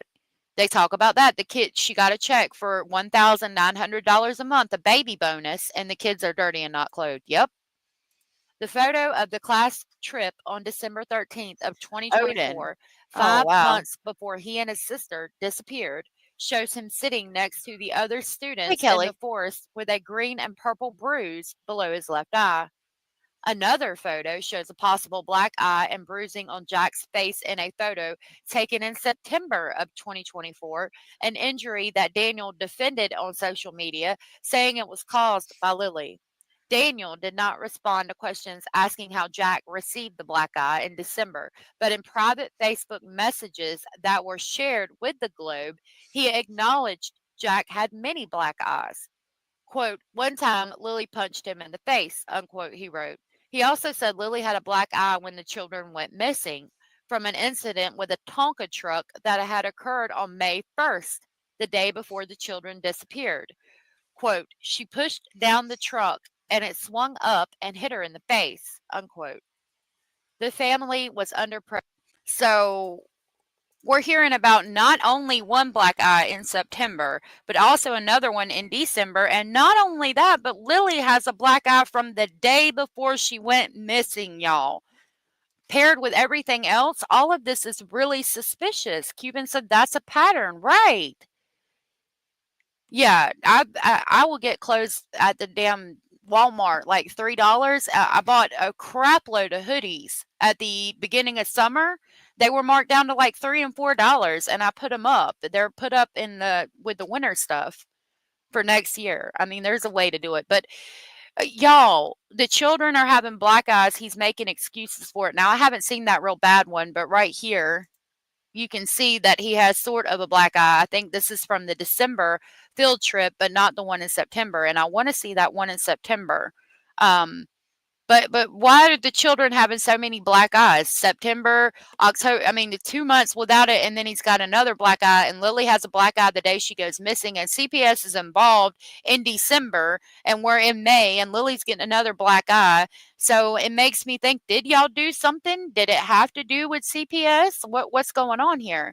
Um, you're welcome. I did drop JoJo's channel link in chat if you guys want to go subscribe to her. She does true crime stuff as well. And she says she just did a video on the little boy who went missing in Arkansas and was found deceased in a pond. There's a place where I take stuff here in town, and you can go there and get stuff absolutely for free. She lets you go through and you can get whatever you want completely free. Like there's ways to help. That's a lot of black eyes, and I wouldn't be surprised if their ribs were broken or they had a broken bone somewhere that healed wrong. It's a possibility. I hate to be like that, but in situations like this, it's possible that things like that could have happened. Now, that's just purely speculation. Um, I don't know. I mean, we've heard about it in other child cases like this. You know what I mean? I would think that Malehya would have took them to the doctor or something if they thought something like that happened, but I mean, kids are rough, like I said, but I had 4, and we maybe had 3 or 4 black eyes over, the whole time they were little. Like, that's a lot. They're also very thin. Yep. And they talk about that. It makes me wonder if their iron is low and they bruise easily. That's a possibility. Hey, Shraddha. And the fact she got right out of town, obviously she knows her kids aren't going to be found. That's why she's not looking. I agree. Small children, accidental black eyes happen maybe once a year, if that. Yeah, right. Exactly. Pressure. A confluence of financial woes left the couple turning to relatives for help. Like many lower tier workers at the mill, Daniel had been cut back to 1 shift a week during the spring thaw because of an annual ban on heavy logging trucks on soggy local roads. His car, off the road because it needed repairs he couldn't afford, wasn't drivable, and he had to rely on his uncle, who also worked at the mill, to take him to work, or Malehya, whose maternal grandmother had recently helped her buy a white Nissan SUV. To the right, this photo of Jack reads, Salt Springs Elementary shared a Facebook photo of Jack on the field trip last December 13th. And I should have gotten a screenshot. I haven't zoomed in yet. Like I said, the video's not finished yet, but you can see right here under his eye where the black eye was. That's from the school in December. Always Late said, thank goodness the teachers are speaking up when they see something. I agree. All the kids I hung out with had black eye. Well, did you give them to them, Tom? When they were that little, though? Yeah. I've watched a number of trials about parents who, unlike their own children, and who commit homicide on their own children, and upon autopsy, they always find fractures and injuries at many different stages of healing, just like this. Yep, that's what I was referencing. Now, I hope that none of that's going on, but it's happened before. Looks like to me his whole face is swollen. I don't know. That side, yeah, actually, now that I'm looking at it, that one side does look a little swollen. Compared, like, it could be the way he's facing. But yeah, it kinda does. Like, this side looks normal and this side looks more swollen. And his eye looks like, you know how when you're like, it looks like it could have been so bad his eye was shut. Like, you know how when your eye, when you get a black eye and it makes to where your eyelid is closed like boxers do. And then, you know, it'll take a while for that eyelid to go all the way up. And there's like redness right here. Now, maybe it's because it was cold, but even the way his mouth is sitting on this side, it does kind of look like it's more swollen over here. I don't know. Yeah, it does, doesn't it, Rogue? Poor baby, I know. Abella said he is swollen. That does look pretty bad. Right. Hey, Jessica. It's me, Jessica. Nice to meet you. My name's also Jessica, and I agree. Kelly said, hey, he's so handsome. Bless his little heart. Right. Hey, Becky. That photo they're referring to about, that's the photo they're referring to. Okay. Thank you. Sure looks like it's swollen all on that side. Yeah, it does. Unfortunately. Poor baby. His stepfather said Jack had many black eyes, including one caused by his sister. The article continues. Daniel's father, Earl, said he bought the couple groceries and gas and provided firewood to heat their home. Daniel, however, denied having money problems and had claimed to friends that he was getting into investing and turning his life around after a divorce. Okay, you're getting into investing and turning your life around after a divorce, but the night before the children go missing, there's a car coming all hours of the night between 12 and 5 a.m. And your dad is buying you groceries and gas and firewood to heat your home. And the kids are going to school without the proper attire and staying out of school, and CPS has been involved. Like it, if somebody that I know that's got all of that going on tells me they're getting into investing, I'm going to ask them what kind of investing. Are you investing in substances? Like, what are we doing? You damn sure ain't investing in stocks, if I had to guess. Means of cash flow had also been. Let me back that up a little bit because this talks about the financial issues that he was getting into investing and turning his life around after a divorce. Allegedly, I guess. Other means of cash flow had also been cut off.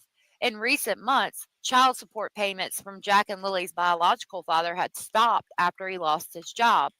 Malehya's monthly Canada Child Benefit Check, or baby bonus, which under federal guidelines would be about $1,900 per month, was halted because Daniel hadn't filed his taxes, which were due by April 30th. So that verifies, again, it's surprising to me to see the CBC put this out because, again, you know, we always speculate over here, but at the end of the day, it's just speculation.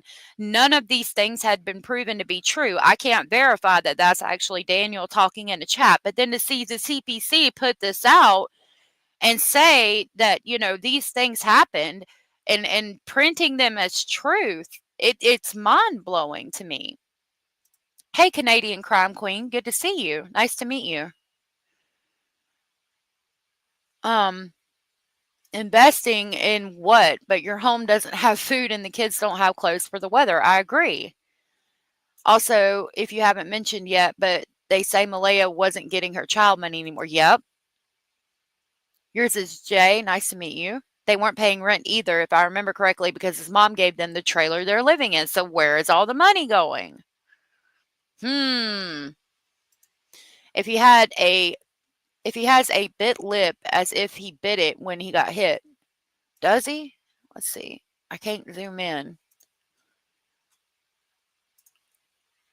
Oh, yeah, he does. There's a little red mark right there. Yep. Like he got smacked in the face and like the inside of his mouth, the inside of his tooth cut his lip right there. Yeah. I didn't even notice that. He damn sure does. That right there, that mark, it appears allegedly to me to look like it's a sore where the inside of his lip tore when whatever hit him. Wow. And the eyes, brown, green, and stages of healing. What did it look like fresh? Good question. Scary to think about. Struggles didn't end there. Malehya described Daniel as controlling and said she had wanted out. Writing in a message to Belinda on June 15th that, quote, I never wanted to stay there, unquote. Belinda wrote back saying she wished Malehya would have reached out. Quote, we would have done what we could to help, unquote. Quote, I know, unquote, Malehya responded. Quote, my mom is saying the same thing, unquote. Cindy, Malehya's mother, declined to be interviewed. So she's texting people saying she wants out. This is crazy. Southern Cat said, why would her child money be stopped? They weren't married. It's a good question. I guess because they got it because Daniel filed taxes and it was for Malehya. For Meadow, I'm assuming. And because they claimed Meadow on the taxes, they were able to get the $1,900 monthly to help pay for diapers, formula, etc. And he hadn't filed his taxes on time, so they lost that money. And I mean, again, you're not working, you're not paying for things, and you don't file the taxes that you need to file. That's getting you money. Like, what are we even doing? So CPS is getting involved. The kids don't have clothes. They're running around nasty, dirty, not even taking a bath. Their CPS is getting involved because of the black eyes. Meanwhile, Daniel's allegedly using meth. Him and Malehya are fighting. Malehya wants out. Dad's providing groceries, gas, and firewood. Janie, his mom, is providing them a place to live for free.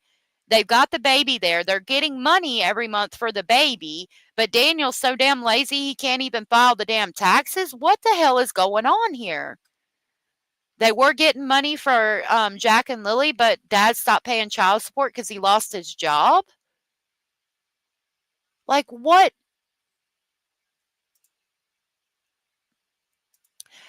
Canadian Crime Queen said you're considered common law after 6 months in Canada. Thank you for that. So I guess technically they were considered married, but why? I mean, he can't even be bothered to file the taxes to claim Meadow to get the damn money. I personally think they had a way better life prior to Daniel. I think Bio Grandma would have said if Malehya was prone to being aggressive with the children. Tweakers are not good parents and often violent. Yeah. Allegedly, yeah, Miss North, unfortunately. After the children's disappearance, Malehya also confided in her paternal grandmother, Connie Brooks, a member of the Speakanaktek First Nation. Hey, Abellis, good to see you. Hi, Jess. How are you doing? How's everybody? Good. How are you? I'm good. I thought I'd come up even though I don't have much to say because I'm late and I didn't read the article. So I'll just sit here quietly. Oh, okay. Well, you're good. If you have any input, just let me know. Yes, thank you. Yeah, thank you, everybody. Abellis is up here. She's so sweet. Aw, you. Sasha, good to see you. Said the Canadian child benefit is something she would get for all 3 children. That's interesting.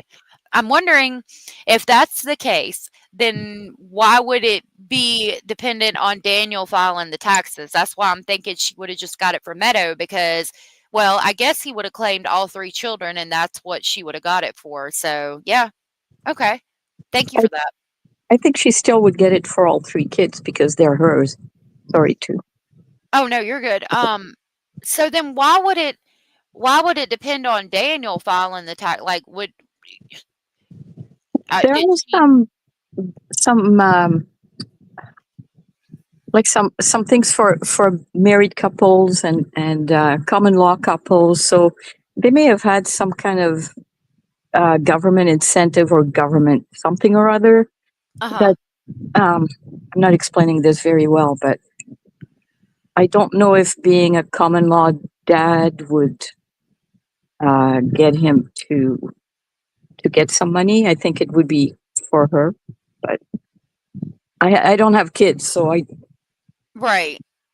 I don't know for sure, but I'm wondering, I would think that she would file taxes at that point, but okay. Abraham said that's just like those parents who will see winter clothes at the beginning of summer for $5 and say, no, I'll buy when winter comes, and then complain they can't afford it when it's 25 in winter. That's what I was saying. At Walmart, they had a bunch of hoodies that were marked down to like $4 at the beginning of summer, and I bought a bunch of them for the kids. Hey, YouTube. I wonder if it has anything to do with him owning the land. Does he own the land? Do we know? Or is it's his mother's, but they may have him on paper owning it. Like, who knows? Oh, and then, yeah. depending on how much money he has in assets, the government may or may not, like his income tax bracket may be different. Yeah. I would think it belongs to Janie on paper, but I'm not sure. Sasha said they both have to file their taxes together by the end of August deadline. It's the same for all Canadians. Okay, thank you for that. August, Sasha, not April. She might have meant April because it said in Yeah. the article, or yeah. Right. So she probably meant April. Yeah, because it said that he didn't file his taxes, so they weren't getting the money. The income is total household income, and that's how they decide how much you get. Oh, Oh, okay. there you go. Thank you. Yeah, it's combined with both. Okay. Thank you. Oh, Lord, I was way up. Mhm. Hey, Donna. Because the marital status, since they've been together, the amount depends on how much they both make. Furthermore, Wade said they defrauded for $3,500, claiming 5 kids previously. Oh, yeah, I remember hearing that. Oh, because he has his 2 other children. No, they're talking about when you remember when the guy. Okay, so they're going to talk about the guy who goes out and talks to them about the horse trailer. Yes. And Right. you remember it's Cindy's boyfriend, and he was talking about how they got $35,000 and she owed all this money for this and that and the third, and evidently that's what they were talking about, I do believe. Right. That makes sense. Thank you. Mm-hmm. Hey, Jess, I had to file my taxes and common law partners together. Okay. Thank you guys for that. Hey, everybody coming in. All right. She described how Daniel would hold her down and take her phone. Quote, he was having her, I don't know what you call it, scared. She couldn't go anywhere, do anything, unquote, Connie said. Quote, that's what she told me, and that's what I told the detectives, unquote. When she asked her granddaughter about drug use in the home, she said Malehya told her that Daniel concealed a drug addiction for nearly the first year of their relationship. Daniel did not respond to questions about these allegations, but he has insisted in interviews with the Globe that he's never struggled with drugs and is. Listen to this. This is real interesting. We're at 30. I'm going to take it back to 20. Never struggled with drugs and does not have a drug problem. Despite that, he has admitted to taking methamphetamines and, quote, pretty much everything, unquote.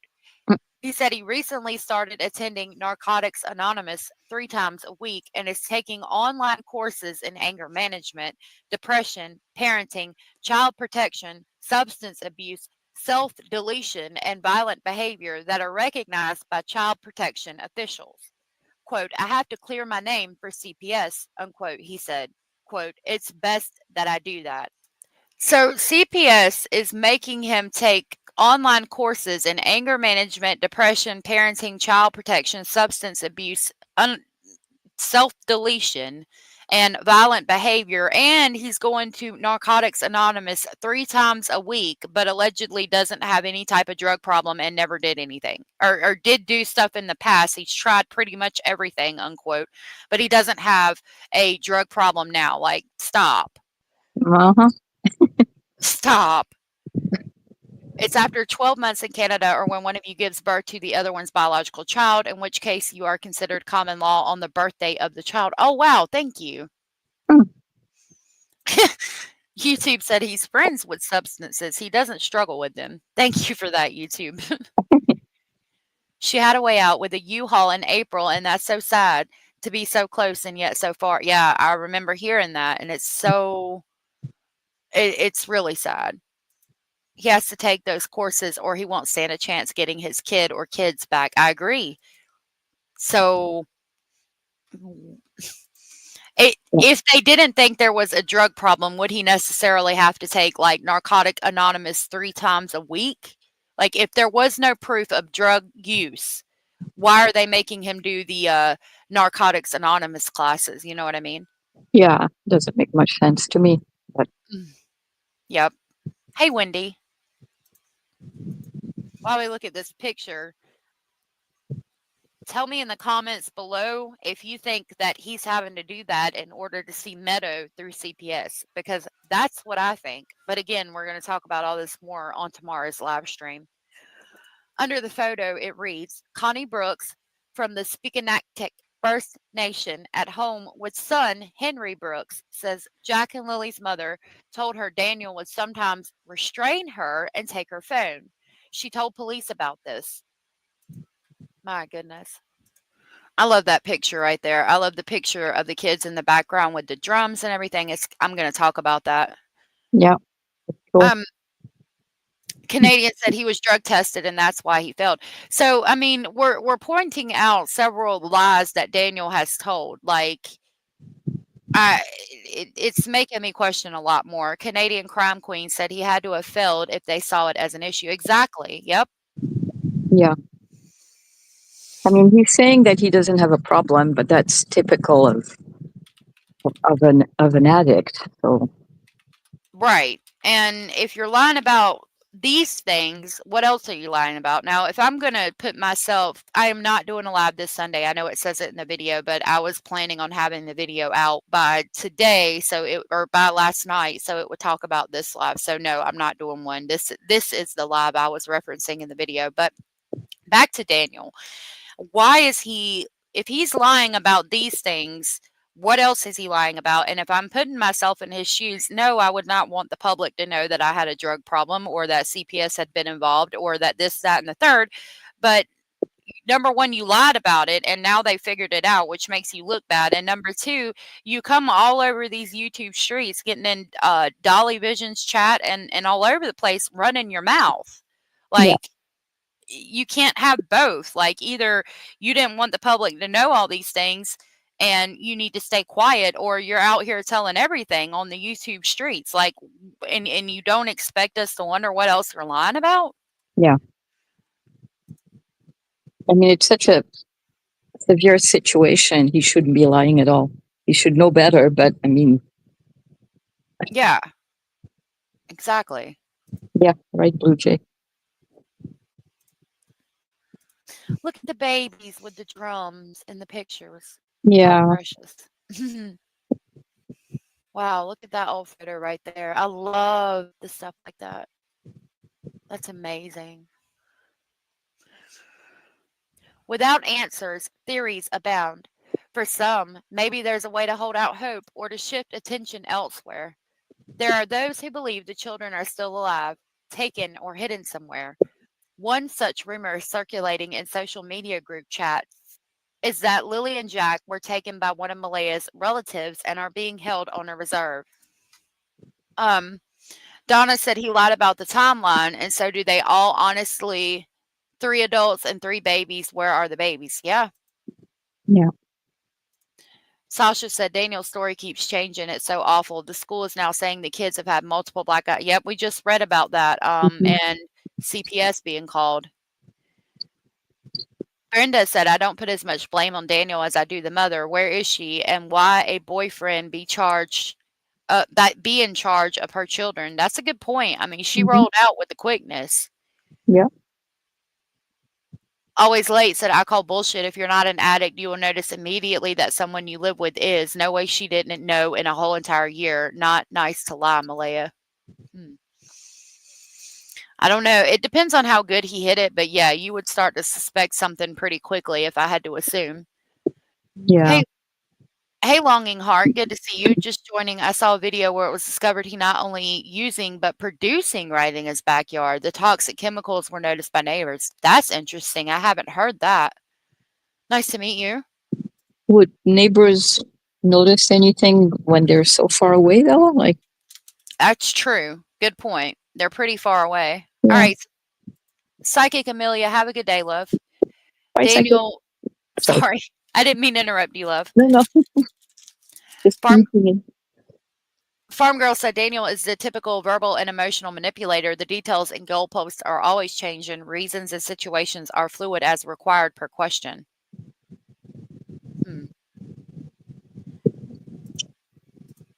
Really, Canadian? I'm so sorry. That's crazy. So maybe it is easy to hide it.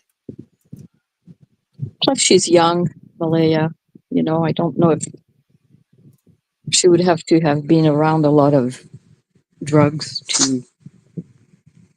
to know what an addict is like. Maybe. Mm-hmm. Yeah. If it's not on your mind to think, oh, my partner is addicted, are you really going to think about it with 3 kids, having to take care of 3 kids in a house and everything? Yeah, that's true. Yeah, if she's not ever been around, yeah, it's possible. Opening his big mouth is all that comes out as lies. Malehya has texted a YouTuber presently as she said she doesn't know why Daniel is saying all that stuff when he already told RCMP what happened. That rumor prompted Spikanactic chief Michelle Glasgow to respond on social media. Quote, that whole dialogue was made up by a racist fool, and anyone entertaining it is a racist fool, unquote. She wrote in a text message that she posted to Facebook on July 10th. The vacuum of information about the missing kids has stoked a voracious demand for clues and conjecture on social media and in the online true crime community. Malehya has also repeatedly declined to be interviewed by the Globe, saying police advised her not to speak to the media. She said she has put her faith 100% into authorities to find Lily and Jack. On the ground, the high-profile case has also conjured up other drama. Recently, a local online content creator arrived at the home of Malehya's mother, Cindy, under the auspices of buying a horse trailer, and we saw that video.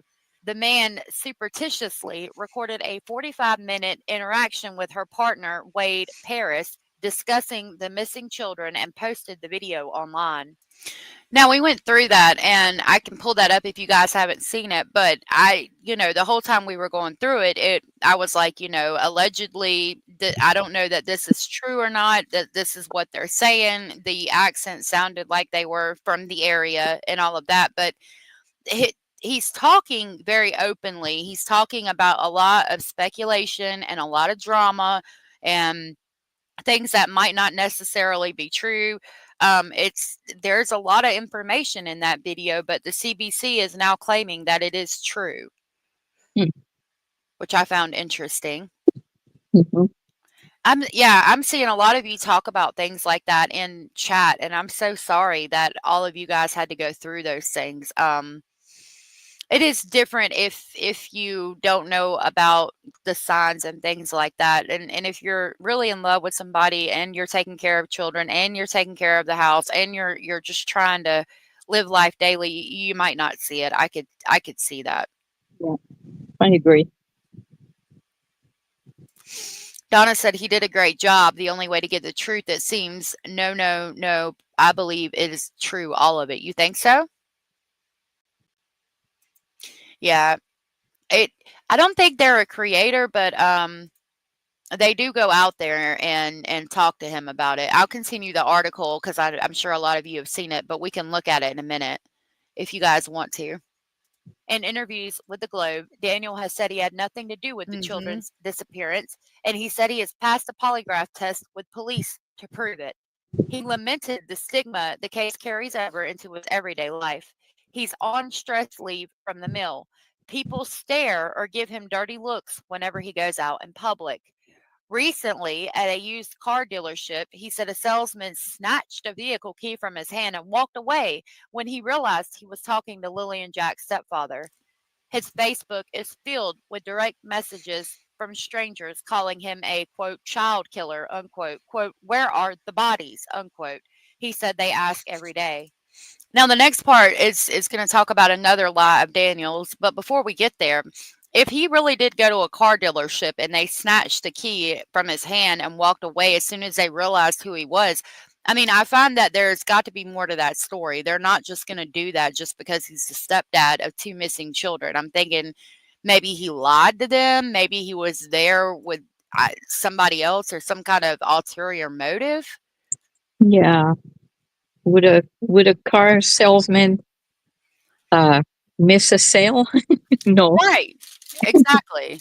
Like, that's weird to me. But again, I mean, it's gonna continue to talk about his lie. Yes, I do, Blue Jay, and I appreciate that.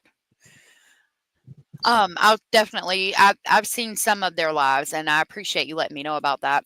I had to do all the stuff that Daniel's doing when CPS got involved with me. Did you? It's a lot to go through, but you learn a lot from it, and it makes you a better person. But I find it interesting that he's allegedly not doing drugs and all of these things, but yet has to do all of that. Yeah. To get Meadow back. And possibly his other 2 children that they reference.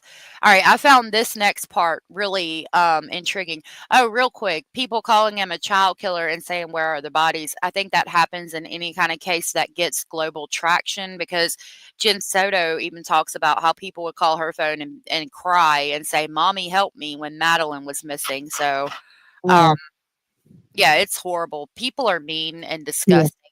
Yeah. I agree. But then, you hear what they're about to say, and it's like, well, I guess you're pushing the narrative. Check this out. But then a profile that the Globe has previously communicated with Daniel on also appears in Facebook chat groups frequently, offering up riddles and conjecture that the children were taken by someone they know and are being held prisoner. Quote, "As long as I remain the target, the sick person or persons that have the kids may relax and make a mistake. RCMP better capitalize on that," unquote, the user wrote this week.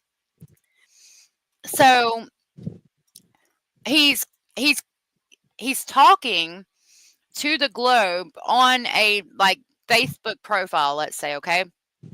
He's talking to them on that one.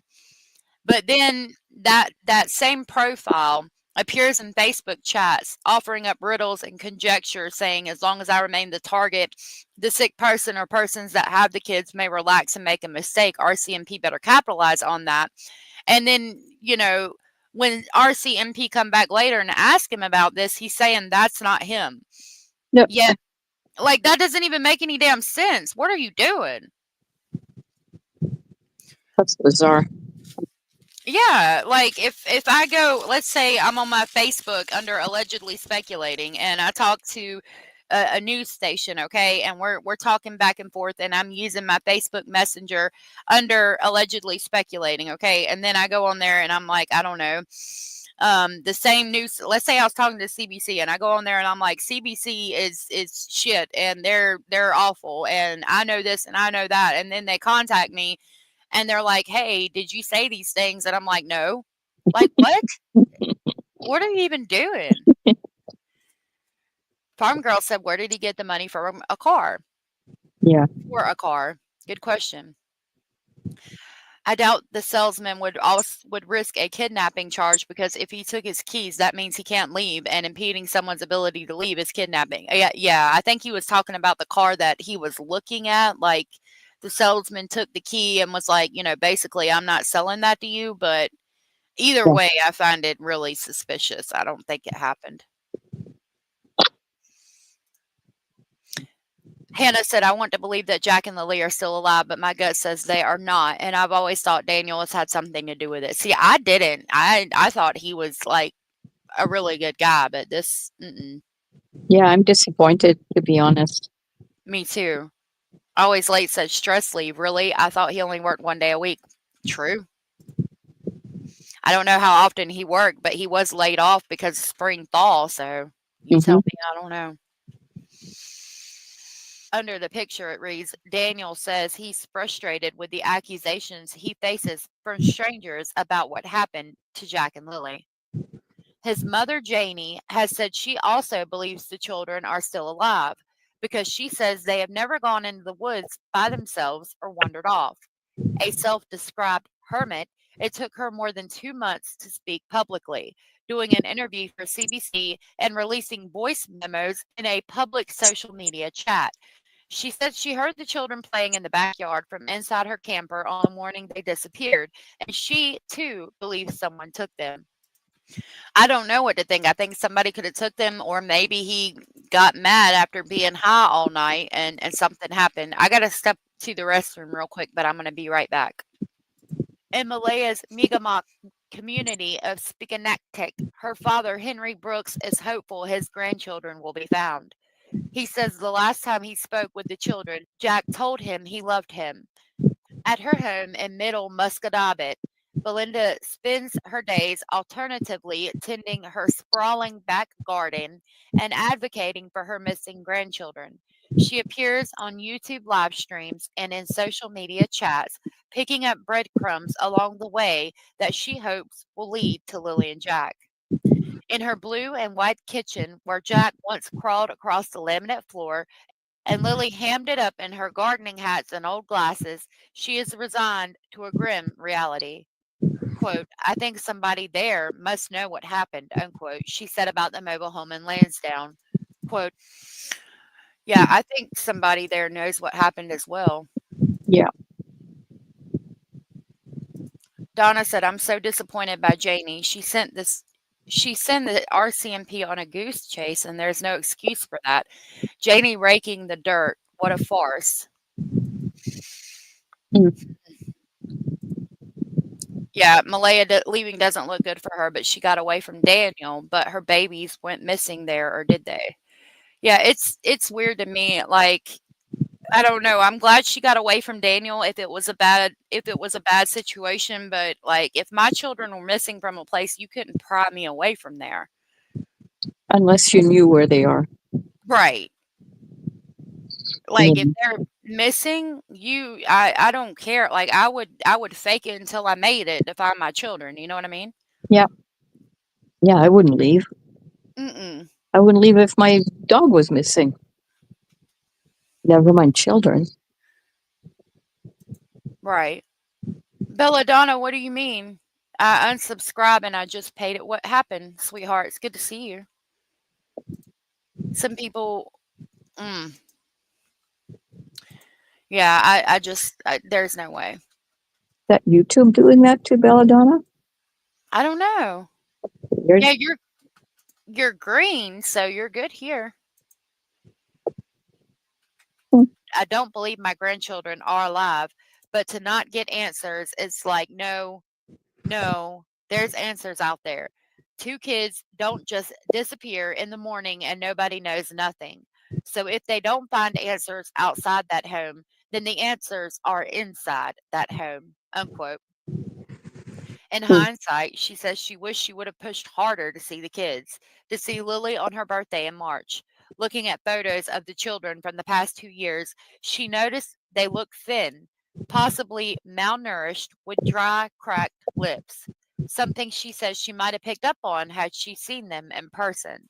And it makes her wonder about the other adults in their lives.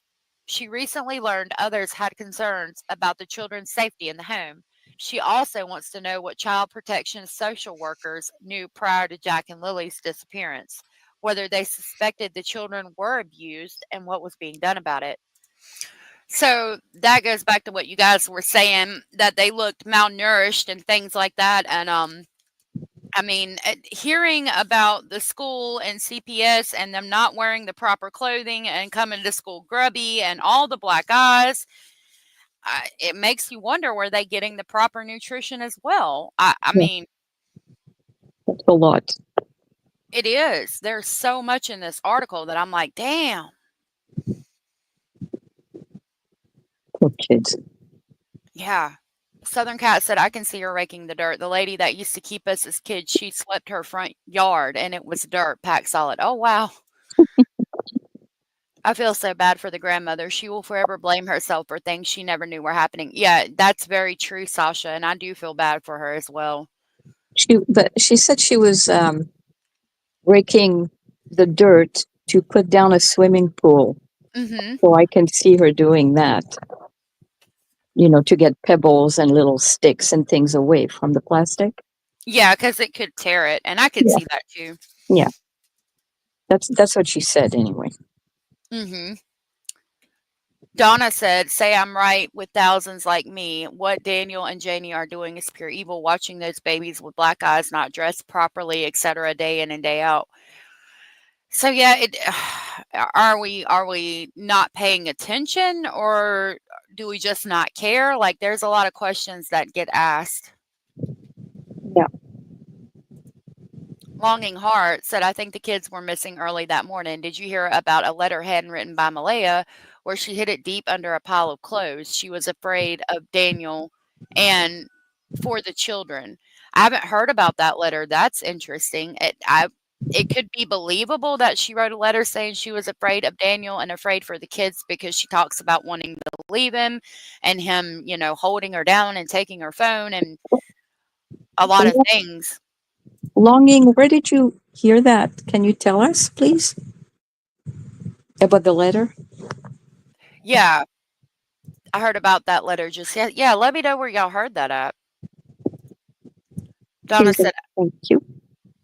yeah. Donna said, I think we all failed them. And actually, that's the last line of the article. I'll go ahead and play it. Quote, I hate to say it, but every one of us failed them, unquote. Belinda said, quote, we all failed these kids, unquote. That was a deep one and a long one. Mm-hmm. So yeah, that's the article. Yeah. Donna said, I don't know if it's true or not. It's AI generated. You have to be real careful because a lot of times people will put stuff out that's not true at all. Yeah. I don't know what to think. And then to find out that the video of the guy buying the horse trailer is true. This is what I wanted. It makes me have a lot. It's going to be hard to hear, and I'm going to try to clean up the audio. But when we watched this, I didn't know what to think about it, if it was true or if it wasn't. And now the CBC is running it like it was true. And I'm assuming they think it's true. And all of the things he says in here is just like, wow. And the article, and man, I don't even know what to think. Like, I'm flabbergasted. It's way more complicated than we ever thought. Than two little kids walking in the woods. Yes, ma'am. Absolutely. And I'll play a little bit of this before we go, just so you can hear some of the things he was saying. Yeah, where you want to stay? There's rats in the walls. Exactly. I think that place many times, man. I know that place is not suitable for humans. I don't understand. Maybe he was. Now she's trying to sue the CPS. The CPS should have took the kids out. This was in December. And plus, why would she stay there? If someone's beating my kids, I'm breaking their fucking hands. Exactly. I was just saying that. So, just what was that, 10 seconds? They're talking about rats in the walls, and if someone's beating my kids, I'm going to beat their ass. And allegedly CPS, she wants to sue CPS, and they talk about all the money she owed. I mean, it's insane. Yeah. And yes, I think he's being dramatic and exaggerating a little bit, but some of it in every lie there's a little bit of truth, and every bit of exaggeration there's going to be some truth to it. So it's a lot more concerning. He does exaggerate. I don't think rats would be in the walls of a camper or a trailer, I should say. Maybe mice. But Yeah. rats, I mean, it's a small thing, but trailer walls are not very thick. I know rats can get into little places, so. Yeah, probably mice or something, but I would think mice. They're in the middle of nowhere. It's more likely field mice than anything else. mm-hmm. JoJo, I have no doubt that he was probably upset about that video being put out because he got upset about somebody going on his Facebook and getting pictures of Jack and Lily and videos from when they were younger as well. Mm-hmm. Be kind or kick rocks. Nice to meet you. He says he thinks the kids are still alive. Casey Anthony said the same thing. I can't get over the mom. She has to be involved, as what mom would spill everything about stepdad if she's innocent. Good point. Yeah, especially since she's away from there. Yeah. Not with him, so she wouldn't have to be worried about him. Yeah. So is she trying to make him look guilty when really she's been? Yeah. Is Yeah. it crazy recent? story? Sorry. It is. No, you're good. You're good. Blue Jay is what recent? The video about the horse trailer, it just come out maybe a few weeks ago. Love to love. Nice to meet you. I've been listening while I scrub my car. Mom and stepdad definitely know something. Too many lies. And the CBC put that out, you know? Mm-hmm. Sound like Daniel was being abusive, as was well known. We did have mice in our mobile home, really hard to get rid of out in the country. Yeah. Mm-hmm. Field mice and things. I had 2 wolves in my kitchen one day. Oh, really?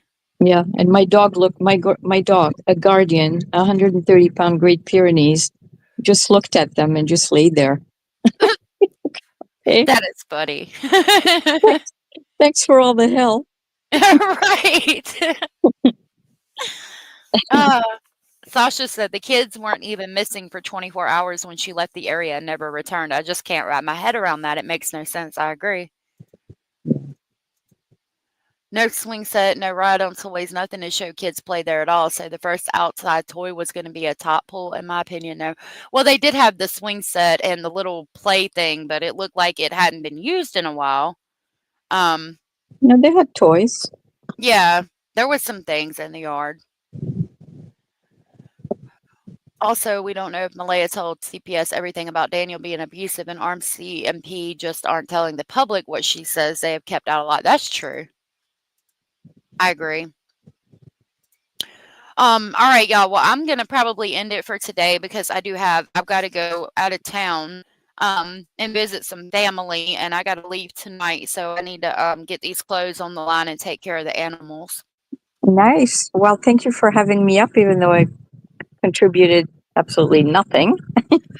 No, I love having you up, and I love to talk to you. It's easier when somebody comes up. I'm used to running the stream by myself, so I feel like I interrupt or like cut you off, and I don't mean to do that. I feel so bad about it, but I love having you up because you offer conversation and things. So it's great. Even if you don't have anything to add, it's great when you come up.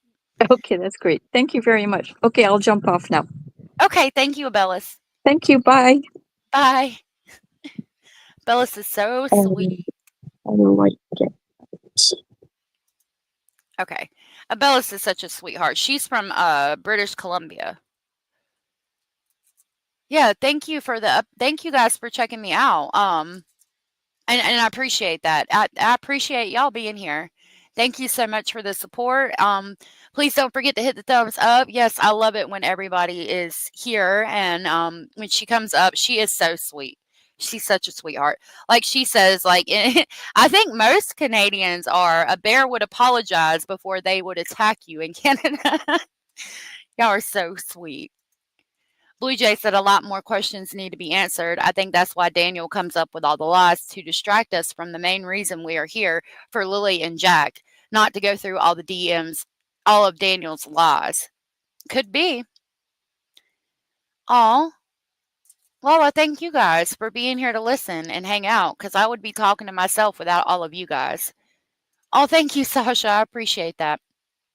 Yeah, thank you, Miss Queen Oliver. Then I hope that y'all have a wonderful weekend. I will be back on Monday, and tonight after I get at my family's house and I have a moment, I'm gonna work on finishing this video because I want to add I want to finish adding the clips of like the interviews and things and try to get that out for you guys to go back through and review.